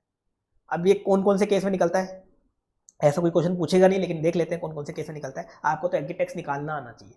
तो पहला, ट्रस्ट का किसी नॉन एलिजिबल फॉर्म में कन्वर्जन हो गया। नॉन एलिजिबल फॉर्म मतलब या तो ट्रस्ट ने कुछ कांड कर दिया और कमिश्नर ने उसका रजिस्ट्रेशन कैंसिल कर दिया। दूसरा, ट्रस्ट ने अपना ऑब्जेक्ट मॉडिफाई किया, तो क्या करना पड़ता है ट्रस्ट को 30 डेज में फ्रेश रजिस्ट्रेशन के लिए अप्लाई करना पड़ता है। या तो ट्रस्ट ने फ्रेश रजिस्ट्रेशन के लिए प्रीवियस ईयर के अंदर अप्लाई ही नहीं करा, या अप्लाई तो करा लेकिन कमिश्नर ने उसका एप्लीकेशन रिजेक्ट कर दिया। तीसरा केस, मैंने बताया था ट्रस्ट की जो रजिस्ट्रेशन है, फाइनल रजिस्ट्रेशन 5 ईयर के लिए वैलिड होती है, जिंदगी भर के लिए नहीं होती। 5 ईयर बाद ट्रस्ट को क्या करना पड़ता है, रिन्यू करवाना पड़ता है उसको। अब ट्रस्ट रिन्यू नहीं करवाता, ट्रस्ट ने रिन्यूअल की एप्लीकेशन नहीं करी, क्या होगा, रजिस्ट्रेशन खत्म, अनरजिस्टर्ड हो गया वो। तो इस केस को क्या बोलते हैं, ट्रस्ट का नॉन एलिजिबल फॉर्म में कन्वर्जन हो गया। 3 केस, या तो ट्रस्ट का रजिस्ट्रेशन कैंसिल हो गया, कुछ कांड कर दिए, ट्रस्ट ने ऑब्जेक्ट मॉडिफाई किया, या तो फ्रेश रजिस्ट्रेशन के लिए अप्लाई ही नहीं करा, अप्लाई किया, एप्लीकेशन कमिश्नर ने क्या कर दी, रिजेक्ट कर दी। तीसरा, ट्रस्ट ने अपना रजिस्ट्रेशन रिन्यू नहीं करवाया, ट्रस्ट ने अपना रजिस्ट्रेशन रिन्यू नहीं करवाया, तो क्या हो गया, वो अनरजिस्टर्ड हो गया। तो इन केस में क्या होगा, ट्रस्ट की अक्रेडिटेड इनकम पे एमएमआर की रेट से टैक्स लग जाएगा। अगला बता रखा है, ट्रस्ट का एक ऐसी एंटिटी में मर्जर हो जाता है जिसके ऑब्जेक्ट अलग है। ट्रस्ट का ऑब्जेक्ट था एजुकेशन का, और ट्रस्ट का मर्जर हो रहा है एक मेडिकल रिलीफ वाली एंटिटी में, क्या हो जाएगा, एग्जिट टैक्स हो जाएगा। या ट्रस्ट का ऐसी एंटिटी में मर्जर हो जाता है जो रजिस्टर्ड ही नहीं है, मानो ट्रस्ट का किसी प्राइवेट कंपनी में मर्जर हो गया, किसी फर्म में मर्जर हो गया ट्रस्ट का, या किसी कंपनी में मर्जर हो गया ट्रस्ट का, जो 12AB या 1023 में रजिस्टर्ड ही नहीं है, ऐसे मर्जर हो गया, तो क्या हो जाएगा, अक्रेडिटेड इनकम पे एमएमआर की रेट से टैक्स हो जाएगा। तीसरा केस, ट्रस्ट का क्या हो रहा है, डिजोल्यूशन हो रहा है। डिजोल्यूशन, ट्रस्ट खत्म हो रहा है। देखो ट्रस्ट जब खत्म होता है ना, ट्रस्ट को क्या करना पड़ता है, 12 मंथ्स के अंदर अंदर अपने असेट्स दूसरे रजिस्टर्ड ट्रस्ट को डिस्ट्रीब्यूट करने होते हैं। ऐसा नहीं कि अपने असेट वो अपने रिलेटिव को डिस्ट्रीब्यूट कर दे, ऐसा नहीं होता, कि अपने फाउंडर को डोनर को डिस्ट्रीब्यूट कर दे, ऐसा नहीं होता। 12 मंथ्स के अंदर ट्रस्ट को अपने असेट किसी दूसरे रजिस्टर्ड ट्रस्ट को डिस्ट्रीब्यूट करने होते हैं। क्यों करने होते हैं, ट्रस्ट पब्लिक प्रॉपर्टी होता है। ट्रस्ट क्या होता है, पब्लिक प्रॉपर्टी होता है। तो ट्रस्ट को किसी दूसरे रजिस्टर्ड ट्रस्ट को या दूसरे इंस्टीट्यूशन को 12 मंथ्स के अंदर, जिस मंथ में डिजोल्यूशन हुआ उस मंथ के एंड से 12 मंथ में अपने असेट डिस्ट्रीब्यूट करने होते हैं। लेकिन मान लो ट्रस्ट का डिजोल्यूशन हो रहा है और ट्रस्ट ने क्या किया, 12 मंथ्स में अपने असेट डिस्ट्रीब्यूट नहीं किए, 12 मंथ से अपने असेट डिस्ट्रीब्यूट नहीं किए, तो ट्रस्ट की अक्रेडिटेड इनकम पे एमएमआर की रेट से क्या लग जाएगा, टैक्स लग जाएगा। अब ये अक्रेडिटेड इनकम क्या होती है, ये अपन एक तरीके से ट्रस्ट का नेट वैल्यूएशन करते हैं। नेट असेट वैल्यू होती है, कैसे आती है, उस ट्रस्ट की बैलेंस शीट में जो असेट आ रहे हैं उनके अपन ले लेते हैं एफएमवी, और उसमें से ट्रस्ट की जो लाइबिलिटीज हैं, लाइबिलिटीज की बुक वैल्यू लेस कर देते हैं, ये आ जाती है अक्रेडिटेड इनकम। असेट्स की वैल्यू माइनस लाइबिलिटीज की वैल्यू, ये आ जाती है अक्रेडिटेड इनकम, और इस पर कर देते हैं 34.944% की रेट से टैक्स लगा देते हैं। यही होता है एग्जिट टैक्स। अलग से सरचार्ज, अलग से सेस लगा देना, इसमें ऑलरेडी इंक्लूड है, इस रेट में ऑलरेडी इंक्लूड है, ये होता है एग्जिट टैक्स। अब बता रखा है, आप असेट्स की वैल्यू लेते हो, तो असेट्स जब लोगे तो 3 असेट आपको इग्नोर करने हैं। 3 असेट पे एग्जिट टैक्स नहीं लगता। अपन असेट्स की वैल्यू लेते हैं, अक्रेडिटेड इनकम निकालते हैं, तो असेट्स को लेते हैं और उसमें से लायबिलिटी हटाते हैं। 3 ऐसे असेट दे रखे हैं जिनको आपको इग्नोर करना है, जिनको लेना नहीं है, जिनकी वैल्यू नहीं लेनी। कौन कौन से, ऐसे असेट जो आपने खेती की इनकम से परचेज किए थे। ट्रस्ट ने कैसे परचेज किए थे, एग्रीकल्चर इनकम से परचेज किए थे। जैसे मान लो ट्रस्ट ने 2 करोड़ का एक असेट था, बिल्डिंग थी, जो ट्रस्ट ने एग्रीकल्चर इनकम से परचेज करी थी, तो ये 2 करोड़ की बिल्डिंग पे एग्जिट टैक्स नहीं लगेगा।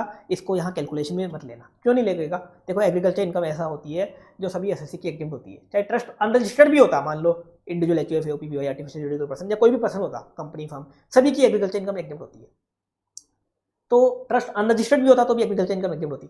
तो आपने एग्रीकल्चर इनकम जो एग्जिट थी उसी को इन्वेस्ट किया है, तो उसको इन्वेस्ट करके जो असेट खड़ा किया है उस पर कोई टैक्स नहीं देना। वो इनकम तो वैसे भी एग्जिट होती है। एग्रीकल्चर इनकम अगर ट्रस्ट अनरजिस्टर्ड भी होता, ट्रस्ट मान लो रजिस्ट्रेशन लेता भी नहीं, तो वैसे भी एग्जिट होती। तो सेक्शन 11 का कोई फायदा नहीं हुआ एग्रीकल्चर इनकम में, कोई स्पेशल फायदा नहीं हुआ। वो तो सेक्शन 10(1) में वैसे ही एग्जाम्शन मिल जाती है उसकी। तो एग्रीकल्चर इनकम से कोई असेट खरीदा हुआ है तो उस असेट को आप इग्नोर कर देना, वो असेट कुछ काम का यहाँ नहीं है, कोई काम का असेट नहीं है, उस असेट पे एग्जिट टैक्स नहीं लगेगा। दूसरा है, कोई असेट ट्रस्ट ने कब परचेज किया, जब ट्रस्ट रजिस्टर्ड था ही नहीं, मतलब जब ट्रस्ट क्रिएट हुआ उस दिन से लेकर के जिस दिन ट्रस्ट को रजिस्ट्रेशन मिला उस दिन से पहले दिन तक ट्रस्ट ने कोई एसेट परचेज कर रखा है। मतलब जब ट्रस्ट रजिस्टर्ड था ही नहीं उस पीरियड में ट्रस्ट ने कोई एसेट परचेज किया था। तो बताओ ट्रस्ट ने उस एसेट पे सेक्शन 11 का बेनिफिट लिया होगा क्या? नहीं लिया होगा, क्योंकि बेनिफिट कब मिलता है सेक्शन 11 का? जब ट्रस्ट रजिस्टर्ड हो जाता है, रजिस्टर्ड ट्रस्ट को मिलता है। तो जब ट्रस्ट रजिस्टर्ड था ही नहीं तब ट्रस्ट ने मान लो एक 5 लाख की लैंड परचेज करी थी, या ट्रस्ट ने 10 लाख के शेयर परचेज किए थे, उनको भी मत लेना, उन पे भी एग्जिट टैक्स नहीं लगेगा, उन एसेट को भी इग्नोर कर देना। और तीसरा डिजोल्यूशन वाला केस है, ट्रस्ट का डिजोल्यूशन हो रहा है और ट्रस्ट क्या करता है 12 मंथ्स में जो असेट डिस्ट्रीब्यूट कर देगा दूसरे ट्रस्ट को, उन एसेट पे भी एग्जिट टैक्स नहीं लगेगा, उनको भी इग्नोर कर देना। जितने एसेट ट्रस्ट ने दूसरे ट्रस्ट को डिस्ट्रीब्यूट कर दिए उन पे भी एग्जिट टैक्स नहीं लगेगा। तो 3 ऐसे एसेट है जिन पे एग्जिट टैक्स नहीं लगेगा। पहला एग्जीक्यूटिव इनकम वाला सेट, दूसरा जब ट्रस्ट रजिस्टर्ड था ही नहीं तब परचेज किए थे एसेट वो, और तीसरा डिजोल्यूशन के केस में जो एसेट ट्रस्ट ने 12 मंथ में डिस्ट्रीब्यूट कर दिए। इन 3 एसेट को अपन एग्जिट टैक्स से बाहर रखेंगे, इन 3 एसेट में एग्जिट टैक्स लगेगा नहीं, इन 3 एसेट को अपन इग्नोर करेंगे, लेंगे नहीं। अगर आपने टोटल एसेट में ले रखा है इनको तो हटाओ, इनको लेस करके हटाओ, या तो लो ही मत, अगर ले रखा है तो इनको हटाओ। ये मतलब होता है इग्नोर करने का, ये मतलब होता है टोटल एसेट में अगर आपने ले रखा है तो इनको हटाओ, या तो लो ही मत कैलकुलेशन करते वक्त, अगर ले लिया आपने टोटल एसेट में तो इनको लेस करो, हटाओ।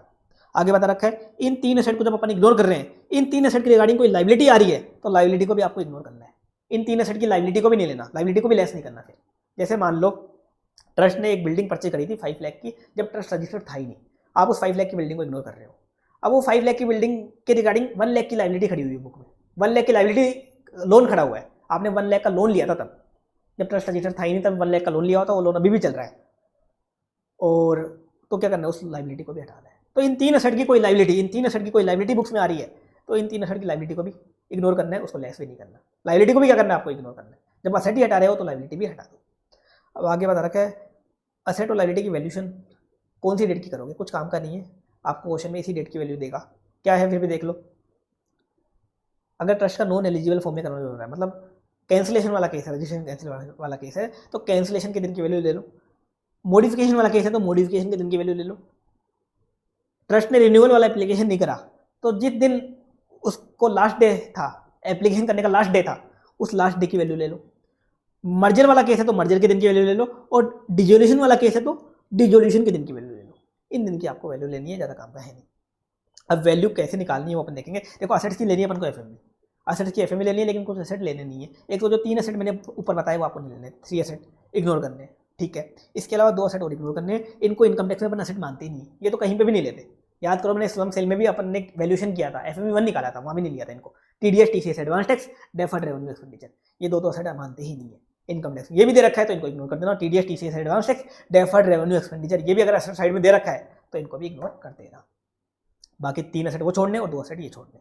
अब बाकी असेट की ट्रस्ट की क्या लेनी है आपको, एफएमवी लेनी है। अब एफएमवी निकालोगे कैसे वो देखते जाओ। यहाँ क्या लेनी है, एफएमवी लेनी है। स्लम सेल वाला कंसेप्ट मत लगा देना, स्लम सेल में तो अलग वैल्यू लेते हैं। वहाँ पे स्लम सेल में अपन क्या लेते हैं, लैंड बिल्डिंग की स्टाम्प ड्यूटी वैल्यू लेते हैं, किसी चीज़ की अपन ओपन मार्केट वैल्यू लेते हैं, किसी की बुक वैल्यू लेते हैं। यहाँ क्या लेनी है अपन को, एफएमवी लेनी है। एफएमवी देखो कैसे निकालेंगे वो देखो। कोटेड शेयर्स एंड सिक्योरिटीज की एफएमवी देखो कैसे निकलेगी। स्टॉक एक्सचेंज में वैल्यूएशन डेट के दिन इनकी जो भी लोएस्ट और हाईएस्ट प्राइस थी उनका एवरेज कर देना। जैसे मान लो लोएस्ट प्राइस थी 60 और हाईएस्ट प्राइस थी 80, इनका एवरेज करो कितना आया 70 आ जाएगी पर शेयर की वैल्यू। मान लो आपने 5000 शेयर हेल्ड कर रखे तो 5000 इंटू 70 ये वैल्यू आ जाएगी। स्टॉक एक्सचेंज में वैल्यूएशन डेट के दिन जो भी लोएस्ट और हाईएस्ट प्राइस थी, जो भी लोएस्ट और हाईएस्ट प्राइस थी उनका एवरेज कर देना। कोटेड मतलब listed share securities, listed shares and securities की बात हो रही है, listed shares, listed debentures, listed bonds इनकी बात। लेकिन मान लो वैल्यूएशन डेट के दिन स्टॉक एक्सचेंज बंद था उस दिन, तो वैल्यूएशन डेट से जस्ट पहले जिस दिन भी ट्रेडिंग हुई है, जिस दिन भी स्टॉक एक्सचेंज खुला हुआ था, उस दिन की क्या करो, लोएस्ट और हाईएस्ट प्राइस का एवरेज कर दो, ठीक है। दूसरा, ट्रस्ट ने क्या हेल्ड कर रखे हैं, ट्रस्ट की बैलेंस शीट में कौन सा सेट आ रहा है, unquoted shares and securities, unlisted shares, unlisted securities आ रहे हैं, other than equity share. Equity share को छोड़ के और कोई अनलिस्टेड प्रेफरेंस शेयर से मान लो, या अनलिस्टेड बॉन्ड्स, अनलिस्टेड डिबेंचर्स, उनका क्या करोगे। उनके लिए आपको लेनी है ओपन मार्केट वैल्यू, और वो भी अपने मन से नहीं लेनी, या तो मर्चेंट बैंकर या चार्टर्ड अकाउंटेंट से, या तो मर्चेंट बैंकर या चार्टर्ड अकाउंटेंट से आपको वैल्यूएशन रिपोर्ट लेनी है, और उन्होंने जो ओपन मार्केट वैल्यू कैलकुलेट करी है वो आपको लेनी है। किसकी, unquoted shares and securities other than equity share. अब unquoted equity share, unlisted equity shares, unlisted equity shares की वैल्यू कैसे निकालोगे। ट्रस्ट की बैलेंस शीट में किसी प्राइवेट कंपनी के शेयर्स ट्रस्ट ने हेल्ड कर रखे हैं, वो आ रहे हैं। मान लो जैसे मान लो एक ट्रस्ट है, उसने क्या कर रखे हैं, एक कंपनी है पार्ले प्राइवेट लिमिटेड, इसके शेयर्स हेल्ड कर रखे हैं, इसके शेयर्स ले रखे हैं कितने के, 1 लाख रुपीज़ के शेयर्स ले रखे पार्ले प्राइवेट लिमिटेड के। ये ट्रस्ट की बैलेंस शीट में असेट साइड में आ रहे हैं। अब क्या करोगे, अनलिस्टेड शेयर्स ट्रस्ट ने हेल्ड कर रखे हैं, अब क्या करोगे, अब आपको क्या करना पड़ेगा, वैल्यूएशन करने के लिए उस प्राइवेट कंपनी का या उस कंपनी का जिसके शेयर्स ट्रस्ट ने हेल्ड कर रखे हैं अनलिस्टेड शेयर्स, उसकी बैलेंस शीट उठानी पड़ेगी, उसकी बैलेंस शीट उठानी पड़ेगी। मतलब ट्रस्ट के लिए अपन को वैल्यूएशन करनी है, पर अपन को पहले उस कंपनी की वैल्यूएशन करनी पड़ेगी, उस कंपनी की वैल्यूएशन उठानी पड़ेगी, उसकी असेट साइड देखनी है और लायबिलिटी साइड देखनी है। असेट का टोटल करना है ए प्लस बी और इसमें से माइनस एल करना है। क्या फॉर्मूला है, A plus B minus L. उस पार्ले प्राइवेट लिमिटेड की बैलेंस शीट उठानी पड़ेगी, उसके एसेट की वैल्यू लेंगे अपन ए प्लस बी और उसमें से उस पार्ले की लायबिलिटी लेस कर देंगे, माइनस एल कर देंगे, डिवाइड करेंगे पीई। ये पीई क्या है, पी है उस पार्ले की जो टोटल कैपिटल है, टोटल पेड अप कैपिटल कितनी है, और पीवी क्या है, ट्रस्ट ने कितने के शेयर हेल्ड कर रखे हैं। ट्रस्ट ने देखो 1 लाख के शेयर हेल्ड कर रखे हैं, तो ये हो गया 1 लाख पीवी। 1 लाख क्या हो गया, एक तरीके से पीवी हो गया, 1 लाख रुपीज के शेयर हेल्ड कर रखे हैं, ये हो गया पीवी। तो ए प्लस बी माइनस एल करेंगे, डिवाइड करेंगे पीई से इंटू पीवी करेंगे। अब ए प्लस बी असेट की वैल्यू कैसे लेनी है, देखो असेट की वैल्यू भी स्पेशल तरीके से लेनी है। अगर इस कंपनी की बैलेंस शीट में, इस अनलिस्टेड कंपनी की बैलेंस शीट में अगर shares, securities, immovable property, bullion, jewellery, precious stone आ रहे हैं, क्या आ रहे हैं, शेयर, सिक्योरिटीज, इमूवेबल प्रॉपर्टी मतलब लैंड बिल्डिंग आ रहे हैं, बुलियन आ रही है, ज्वेलरी आ रही है, प्रीशियस स्टोन आ रहे हैं, इनकी तो ले लो एफएमवी। और बाकी जो भी एसेट बच गए, स्टॉक बच गया, डेटर बच गया, कैश बच गया, बैंक बच गया, इन सब की ले लो book value. Share, securities, immovable property, bullion, jewellery, precious stone, इनकी तो ले लो एफएमवी और बाकी सारे एसेट की ले लो बुक वैल्यू। इस पार्लिक कंपनी की बैलेंस शीट में भी अगर TDS, TCS, advance tax, deferred revenue expenditure आ रहा है, तो ये भी यहाँ भी इग्नोर होगा, क्योंकि इनको इनकम टैक्स में एसेट मानते ही नहीं है, इनको तो यहाँ भी इग्नोर करेंगे। इनको स्लम सेल में भी अपन इग्नोर करते थे वैल्यूएशन करते वक्त, तो इनको इग्नोर कर देंगे। अब पार्ले प्राइवेट लिमिटेड की बैलेंस शीट में जो लाइबिलिटीज आ रही है उनकी लेस करनी है आपको book value. Book value less करनी है, लेकिन लाइबिलिटी में 6 चीजें लेस नहीं करनी। 6 चीजें इनकम टैक्स में लेस नहीं होती। क्या क्या, एक तो paid up equity share less नहीं करनी, एक रिजर्व्स एंड सरप्लस लेस नहीं करने, एक डिविडेंड लेस नहीं करना, एक प्रोविजन फॉर टैक्स लेस नहीं करना, एक provision for uncertain liability less नहीं करना और एक कंटिजेंट लाइबिलिटी लेस नहीं करना। और सेम टू सेम ये स्लम सेल में भी सेम था, ये सेम है। लाइबिलिटी जो लेस करते हैं ना अपन, स्लम सेल में भी सेम था, अपन यहाँ कंपनी का वैल्यूएशन कर रहे हैं, इसमें भी सेम है। अभी ट्रस्ट की लाइबिलिटी लेस करेंगे, यहाँ भी सेम रहेगा, ये सेम है। लाइबिलिटी जब लेस करते हैं बुक वैल्यू लेस करते हैं सब जगह, इनकम टैक्स में जहाँ भी वैल्यूएशन करते हैं बुक वैल्यू लेस करते हैं। दूसरा, ये 6 चीजें लाइबिलिटी में इग्नोर करते हैं, 6 चीजें, इन 6 चीजों को अपन इग्नोर करते हैं, इनको लेस नहीं करते, बाकी सारी लाइबिलिटी अपन लेस कर लेते हैं, ये 6 चीजें इग्नोर कर देते हैं। तो ए प्लस बी करना है, माइनस एल करना है, ए प्लस बी करना है, माइनस एल करना है, डिवाइड करना है उस कंपनी की टोटल पेड अप कैपिटल से और इनटू करना है ट्रस्ट ने कितने की कैपिटल हेल्ड कर रखी है, कितने वैल्यू की कैपिटल हेल्ड कर रखी है, ये आ जाएगा उन शेयर्स का वैल्यूएशन। कभी कभी क्वेश्चन में क्या होता है, ऐसा देता है कि ट्रस्ट ने 20% शेयर हेल्ड कर रखे हैं या 30% हेल्ड कर रखे हैं या 40% हेल्ड कर रखे हैं, अमाउंट में नहीं देता, ऐसा देता है। तो आपको क्या करना है, A plus B minus L ये निकाला, डायरेक्टली 20% करना है, फिर आपको divide by PE into PV करने की जरूरत नहीं है। फिर परसेंटेज में दे रखी है होल्डिंग, तो बिल्कुल सिंपल है, A plus B minus L निकाला आपने, इंटू 20% या इंटू 30% जो भी है उससे इंटू करके दिखा दो, सीधा आ जाएगा वैल्यूएशन कि ट्रस्ट ने जो उस अनलिस्टेड कंपनी के शेयर सेल कर रखे हैं उनकी वैल्यू क्या है वो निकालनी है अपन को। तो उसके लिए क्या करना है अपन को, उस कंपनी की बैलेंस शीट उठानी पड़ेगी, इतने काम करने पड़ेंगे, उस कंपनी की बैलेंस शीट उठानी पड़ेगी, ए प्लस बी माइनस एल करना पड़ेगा, ए प्लस बी माइनस एल। और ध्यान देना, वैल्यूएशन जो कर रहे हैं अपन ये कंपनी की स्लम सेल वाली वैल्यूएशन से अलग है। यहाँ पे स्लम सेल में अपन एफएमवी 1 निकालते थे, वो अलग तरीके से निकालते थे, यहाँ अलग तरीके से निकालते हैं। और ट्रस्ट के लिए भी अपन क्या लेते हैं, देखो एफएमवी लेते हैं, ट्रस्ट के लिए भी अपन अलग तरीके से निकालते हैं। 3 जगह ही वैल्यूएशन होती है अलग अलग तरीके से। और वैल्यूएशन कहाँ होगी, एक जगह और होगी, वो अलग एक्ट है, ब्लैक मनी एक्ट में होगी। ब्लैक मनी एक्ट में भी वैल्यूएशन होती है, वो थोड़ा सा अलग एक्ट हो गया बस। और वहाँ वैल्यूएशन जो होती है जैसे अपन ट्रस्ट में कर रहे हैं ना, इससे मिलती जुलती थोड़ी होती है। अब ट्रस्ट की बैलेंस शीट में मान लो इमूवेबल प्रॉपर्टी आ रही है, लैंड और बिल्डिंग आ रही है, इनकी क्या लोगे, इनकी आपको लेनी है स्टाम्प ड्यूटी वैल्यू और open market value whichever is higher. क्या लेनी है, स्टाम्प ड्यूटी वैल्यू और open market value whichever is higher, stamp duty value और open market value whichever is higher, ये लेनी है। जबकि स्लम सेल में क्या लेते थे, स्टाम्प ड्यूटी वैल्यू, एफएमवी 1 निकालते वक्त ध्यान देना, यहाँ क्या लेनी है, स्टाम्प ड्यूटी वैल्यू और open market value whichever is higher. इसके अलावा ट्रस्ट की बैलेंस शीट में कोई और एसेट आ रहा है, स्टॉक आ रहा है, डेटर आ रहा है, कैश बैंक आ रहा है, इन सबकी क्या लेनी है, ओपन मार्केट वैल्यू, इन सबकी क्या लेनी है, open market value, open market value. अब ध्यान देना, जो कैश और बैंक होता है ना, इनकी ओपन मार्केट वैल्यू और book value equal to open market value, दोनों सेम होती है। कैश बैंक की ऐसा नहीं कि बुक वैल्यू अलग है ओपन मार्केट वैल्यू अलग है, कभी हो ही नहीं सकती। जो बुक वैल्यू है वही मार्केट वैल्यू है। तो कैश और बैंक की आपको क्वेश्चन में बुक वैल्यू दे रखा होगा, मार्केट वैल्यू नहीं देगा, वही क्या होती है, ओपन मार्केट वैल्यू, सेम है। तो ये है, इस तरह से आपको वैल्यू लेनी है। अब लाइबिलिटीज की वैल्यू लेस करनी है, लाइबिलिटीज की क्या लेस करनी है, वही बुक वैल्यू लेस होती है। इनकम टैक्स में वैल्यूएशन करते वक्त लाइबिलिटीज की हमेशा बुक वैल्यू लेस करनी है। और ये 5 चीज़ें छोड़नी है। क्या छोड़ना है, एक तो corpus capital accumulated fund, trust के केस में पेड अप कैपिटल नहीं होगी, ट्रस्ट के केस में अपन क्या बोलते हैं उसको, कैपिटल को कॉर्पस फंड या तो या कैपिटल फंड या अकोमुलेटेड फंड, तीन नाम से बोलते हैं इसको, corpus fund, capital fund, accumulated fund. ये दे रखा है, इग्नोर कर दो। रिजर्व्स एंड सरप्लस इग्नोर कर दो, प्रोविजन फॉर टैक्स इग्नोर कर दो, provision for uncertain liability ignore कर दो, और कंटिजेंट लायबिलिटी इग्नोर कर दो। ये 5 चीजें आ रही हैं तो इग्नोर कर देना।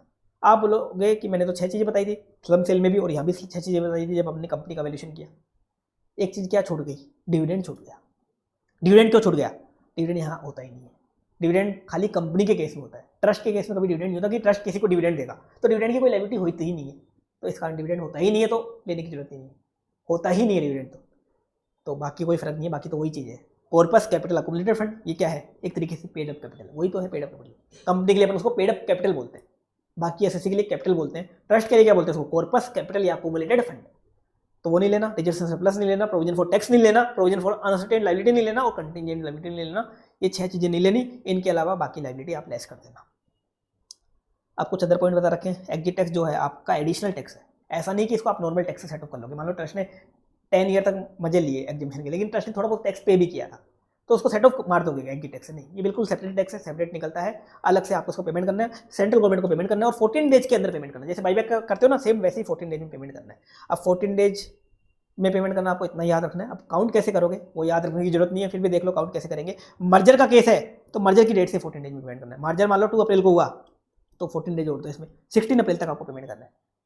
डिजोल्यूशन वाला केस है, डिजोल्यूशन के केस में 12 मंथ्स में आपको असेट डिस्ट्रीब्यूट करने होते हैं। तो जैसे ही 12 मंथ का पीरियड एक्सपायर हुआ, जैसे ही 12 मंथ का पीरियड एक्सपायर हुआ उसके बाद आपको 14 डेज में पेमेंट करना है। इसके अलावा आप 3 केस और बचे अपने, एक तो रजिस्ट्रेशन कैंसिलेशन वाला और एक मॉडिफाई ऑब्जेक्ट वाला। पहले ये उठाते हैं कि या तो कमिश्नर ने आपका रजिस्ट्रेशन कैंसिल कर दिया, या आपने ऑब्जेक्ट मॉडिफाई करे, एप्लीकेशन करी लेकिन आपका कमिश्नर ने एप्लीकेशन रिजेक्ट कर दिया। तो कमिश्नर ने आपके अगेंस्ट में ऑर्डर पास किया, आपके पास एक राइट होता है, आप उस अगेंस्ट क्या बोलते हैं उस ऑर्डर के अगेंस्ट में आईटीटी में जा सकते हो अपील में 60 डेज के अंदर। उस ऑर्डर को आप आईटीटी में, इनकम टैक्स अपीलेट ट्रिब्यूनल में चैलेंज कर सकते हो। आपने आईटीटी में ऑर्डर को चैलेंज कर दिया, आईटीटी में चले गए, आईटीटी ने क्या कर दिया, आपके अगेंस्ट में फैसला सुना दिया। आईटीटी मतलब ट्रस्ट चोर है, इसके ऊपर तक टैक्स लगना चाहिए। तो जैसे आईटीटी का ऑर्डर रिसीव हुआ 14 डेज में पेमेंट करना है। आईटीटी का ऑर्डर रिसीव कर होते मान लो आईटीटी ने आपके फेवर में फैसला सुनाया तो बात ही खत्म, फिर एग्जिट टैक्स देने क्यों है। तो आईटीटी ने आपके अगेंस्ट में फैसला सुनाया, 14 डेज में पेमेंट करना है आईटीटी के ऑर्डर मिलते ही। लेकिन मान लो आपको पता था 60 डेज में आप जा सकते हो अपील में, लेकिन आपको पता था आप चोर हो, आपने चोरी कर रखी है, इस कारण आपका रजिस्ट्रेशन कैंसिल हुआ है, तो आप आईटीटी में गए नहीं, 60 डेज में आप आईटीटी में गए नहीं। तो जैसे ये 60 डेज एक्सपायर हुए, अपील टाइम जो है 60 डेज में जाने का वो एक्सपायर हुआ, उसके बाद के 14 डेज में आपको एग्जिट टैक्स का पेमेंट करना है। अब 2 केस और बच गए, आपने ऑब्जेक्ट मॉडिफाई किए लेकिन आपने फ्रेश रजिस्ट्रेशन के लिए अप्लाई ही नहीं किया, या आपने रिन्यूअल वाला एप्लीकेशन किया ही नहीं, आपने अपना रजिस्ट्रेशन रिन्यू नहीं करवाया, या आपने ऑब्जेक्ट मॉडिफाई किए और फ्रेश रजिस्ट्रेशन के लिए अप्लाई ही नहीं किया। इन दोनों केस में जैसे ही प्रीवियस ईयर खत्म हुआ, प्रीवियस ईयर कब खत्म होगा 31 मार्च को, जैसे ही 31 मार्च आया उसके 14 डेज मतलब 14 अप्रैल तक आपको एग्जिट टैक्स का पेमेंट करना है। ये था एग्जिट टैक्स का कब तक पेमेंट करना है, कुछ काम का नहीं था, एक बार देखना चाहो तो देखो, बस याद रखना 14 डेज में करना है, बस इतना याद रखना 14 डेज में करना है।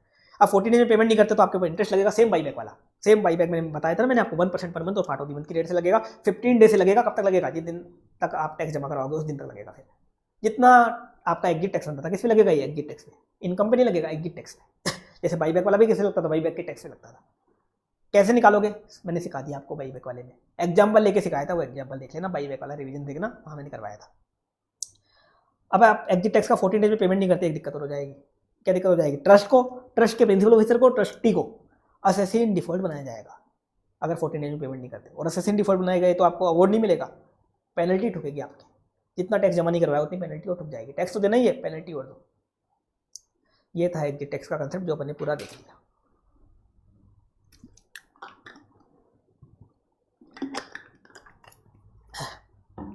अब अपन टैक्सेशन देख रहे हैं पॉलिटिकल पार्टी और इलेक्टोरल ट्रस्ट का, जो एग्जाम में आने के चांसेस बिल्कुल नेग्लिजिबल होते हैं। देख लेते हैं क्या है।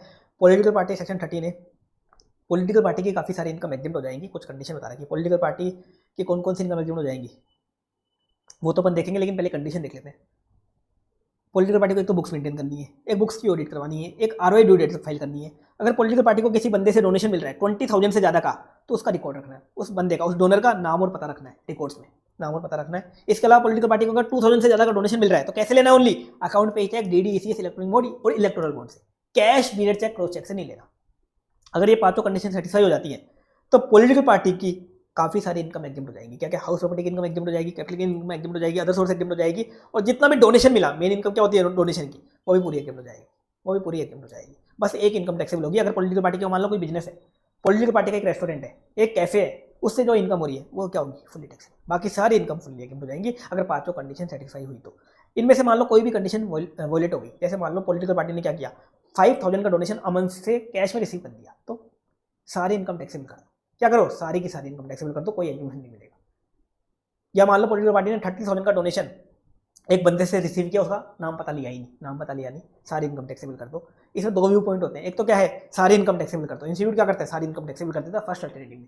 सेकंड अल्टरनेटिव ये भी है कि जो वॉयलेशन वाला पार्ट है वो टैक्सेबल कर दो। देखो पीजीपी की इनकम तो टैक्सेबल होगी, इसके अलावा जो वॉयलेशन वाला पार्ट है वो टैक्सेबल कर दो। जैसे मान लो पॉलिटिकल पार्टी ने 5000 रुपीज कैश में रिसीव कर लिए, तो 5000 जो कैश में रिसीव किए वो टैक्सेबल करो, बाकी तो एग्जीमेशन दे दो लेकिन वो टैक्सेबल कर दो।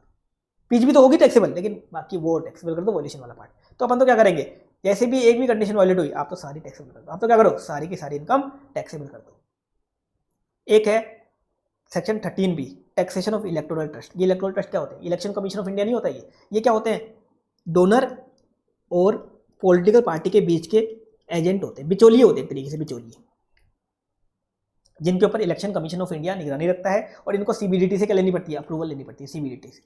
ये क्या करते हैं? पॉलिटिकल पार्टी के लिए चंदा इकट्ठा करते हैं, पॉलिटिकल पार्टी के लिए भीख मांगते हैं। कौन? Electoral trust. किसके लिए भीख मांगते हैं? पॉलिटिकल पार्टी के लिए भीख कौन मांगते हैं? ये इलेक्टोरल ट्रस्ट भीख मांगते हैं। पॉलिटिकल पार्टी को शर्म आती है तो वो क्या करती है? इन इलेक्टोरल ट्रस्ट से भीख मंगवाती है। तो ये क्या करते हैं? पॉलिटिकल पार्टी के लिए चंदा इकट्ठा करते हैं लोगों से, और अपनी पॉलिटिकल पार्टी में ये चंदा बांट देते हैं, बीजेपी में, कांग्रेस में, जिसी में बांटना है उसको बांट देते हैं। तो इनका काम क्या होता है? लोगों से चंदा इकट्ठा करने का। तो इनको जो डोनेशन मिला इलेक्टोरल ट्रस्ट को लोगों से, वो एग्जेम्प्ट हो जाएगा, बस उसके लिए कंडीशन है। इनको जो भी डोनेशन मिला उसका 95% इनको पॉलिटिकल पार्टी को डिस्ट्रीब्यूट करना है।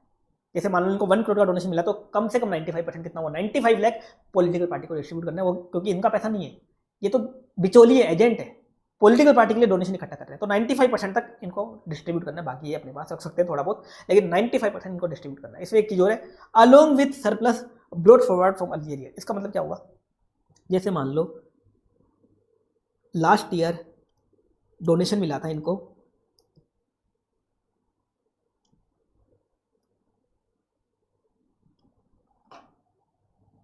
1 करोड़ का, और इन्होंने डिस्ट्रीब्यूट किया मान लो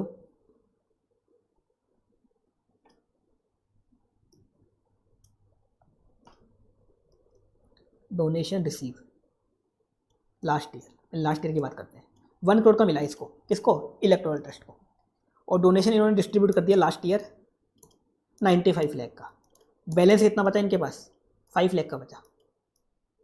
95 लाख इन्होंने डिस्ट्रीब्यूट कर दिया, 5 लाख बचा।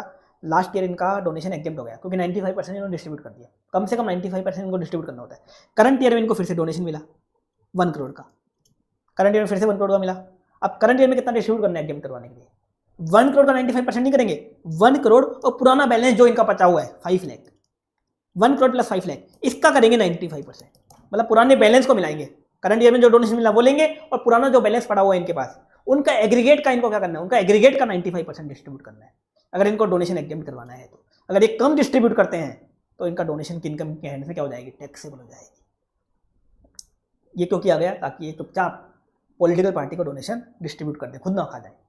आगे बता रखा है इलेक्टोरल ट्रस्ट को और कोई इनकम होती है तो फुल्ली टैक्सेबल होती है। आप लोग और कोई इनसे इनकम होगी इनको, मान लो इनको जब डोनेशन मिलता है तो क्या करते हैं? बैंक में एफडी करवा देते हैं, या बैंक में पटक के रखते हैं, तो इनको इंटरेस्ट वगैरह मिल जाता है बैंक से, तो बस वो इंटरेस्ट की इनकम होती है, तो वो तो इनके हैंड्स में, खुद के हैंड्स में टैक्सेबल होगी, चाहे वो डिस्ट्रीब्यूट करे चाहे ना करे, वो तो इनकी इनकम मानी जाएगी।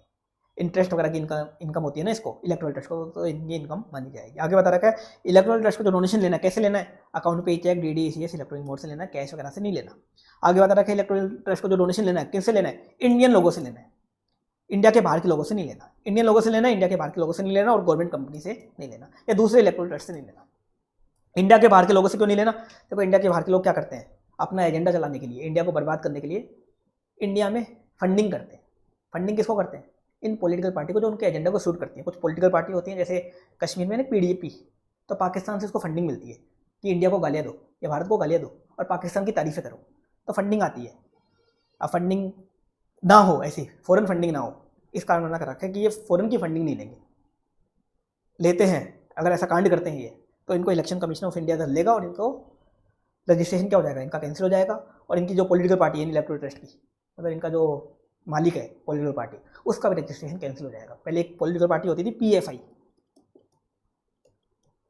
इसका काम धंधा ही क्या था, इसका काम धंधा ये था कि वो इंडिया के बाहर से फंडिंग जुटाती थी और इंडिया में गंदे काम करवाती थी, या तो इंडिया में अपनी जो आइडियोलॉजी थी उसकी वामपंथी आइडियोलॉजी उसको चलाती थी और आतंकी वगैरह बनाती रहती थी, तो उसको गवर्नमेंट ने बैन भी किया था। तो इस कारण उनको मना कर रखा है कि फॉरेन की फंडिंग ये ना ले। ये सब था। अब इसमें एक चीज़ और है, अगर कोई बंदा डोनेशन देता है, मान लो डोनेशन टू पॉलिटिकल पार्टी या इलेक्टोरल ट्रस्ट को, तो क्या होता है बताओ, डिडक्शन मिलता है। कहाँ मिलता है याद करो, ATGGB ATGGC में। कंपनी देती है तो कंपनी को मिल जाता है ATGGB में, इंडियन कंपनी। बाकी कोई और एसएससी देता है इनको तो ATGGC में डिडक्शन मिल जाता है उस एसएससी को। मैं इनकी बात नहीं कर रहा, ये तो रिसीव करने वाले हैं, मैं उनकी बात कर रहा हूँ जो डोनेशन दे रहा है। ATGGB मिल जाता है, बस वहाँ क्या था, वो कैश में डोनेशन नहीं दे सकते, बाकी कैसे भी दे डोनेशन, कोई दिक्कत नहीं उनको, कैश में नहीं दे सकते। और 100% क्या मिल जाता है, डिडक्शन मिल जाता है। वो पॉइंट अपने वहाँ काम का था, डिडक्शन वाले में वहाँ देखा जाता। ये था पॉलिटिकल पार्टी और इलेक्टोरल ट्रस्ट का टैक्सेशन, जो भी अपन ने डिटेल में देख लिया और कंप्लीट कर लिया इस चैप्टर को। इस चैप्टर में जो टैक्सेशन ऑफ चैरिटेबल ट्रस्ट है वो आप अच्छे से पढ़ लेना, उसका क्वेश्चन हमेशा एग्जाम में आता है, या तो टोटल इनकम निकालने का आ जाता है या एग्जिट टैक्स निकालने का आता है। कभी कभार उसका थियरी क्वेश्चन भी आता है। मैंने टोटल क्वेश्चन आपको क्लास में करवाए थे, उसके जितने भी क्वेश्चन थे इस चैप्टर के टोटल मैंने क्लास में करवाए थे, लिखवा के आपको सारे क्वेश्चन करवाए थे। उनको एक बार और देख लेना, फिर भी कोई डाउट वगैरह आए तो आप मुझसे पूछ लेना। अभी के लिए इतना काफ़ी है। Thank you so much. Radhe Radhe, Hare Krishna.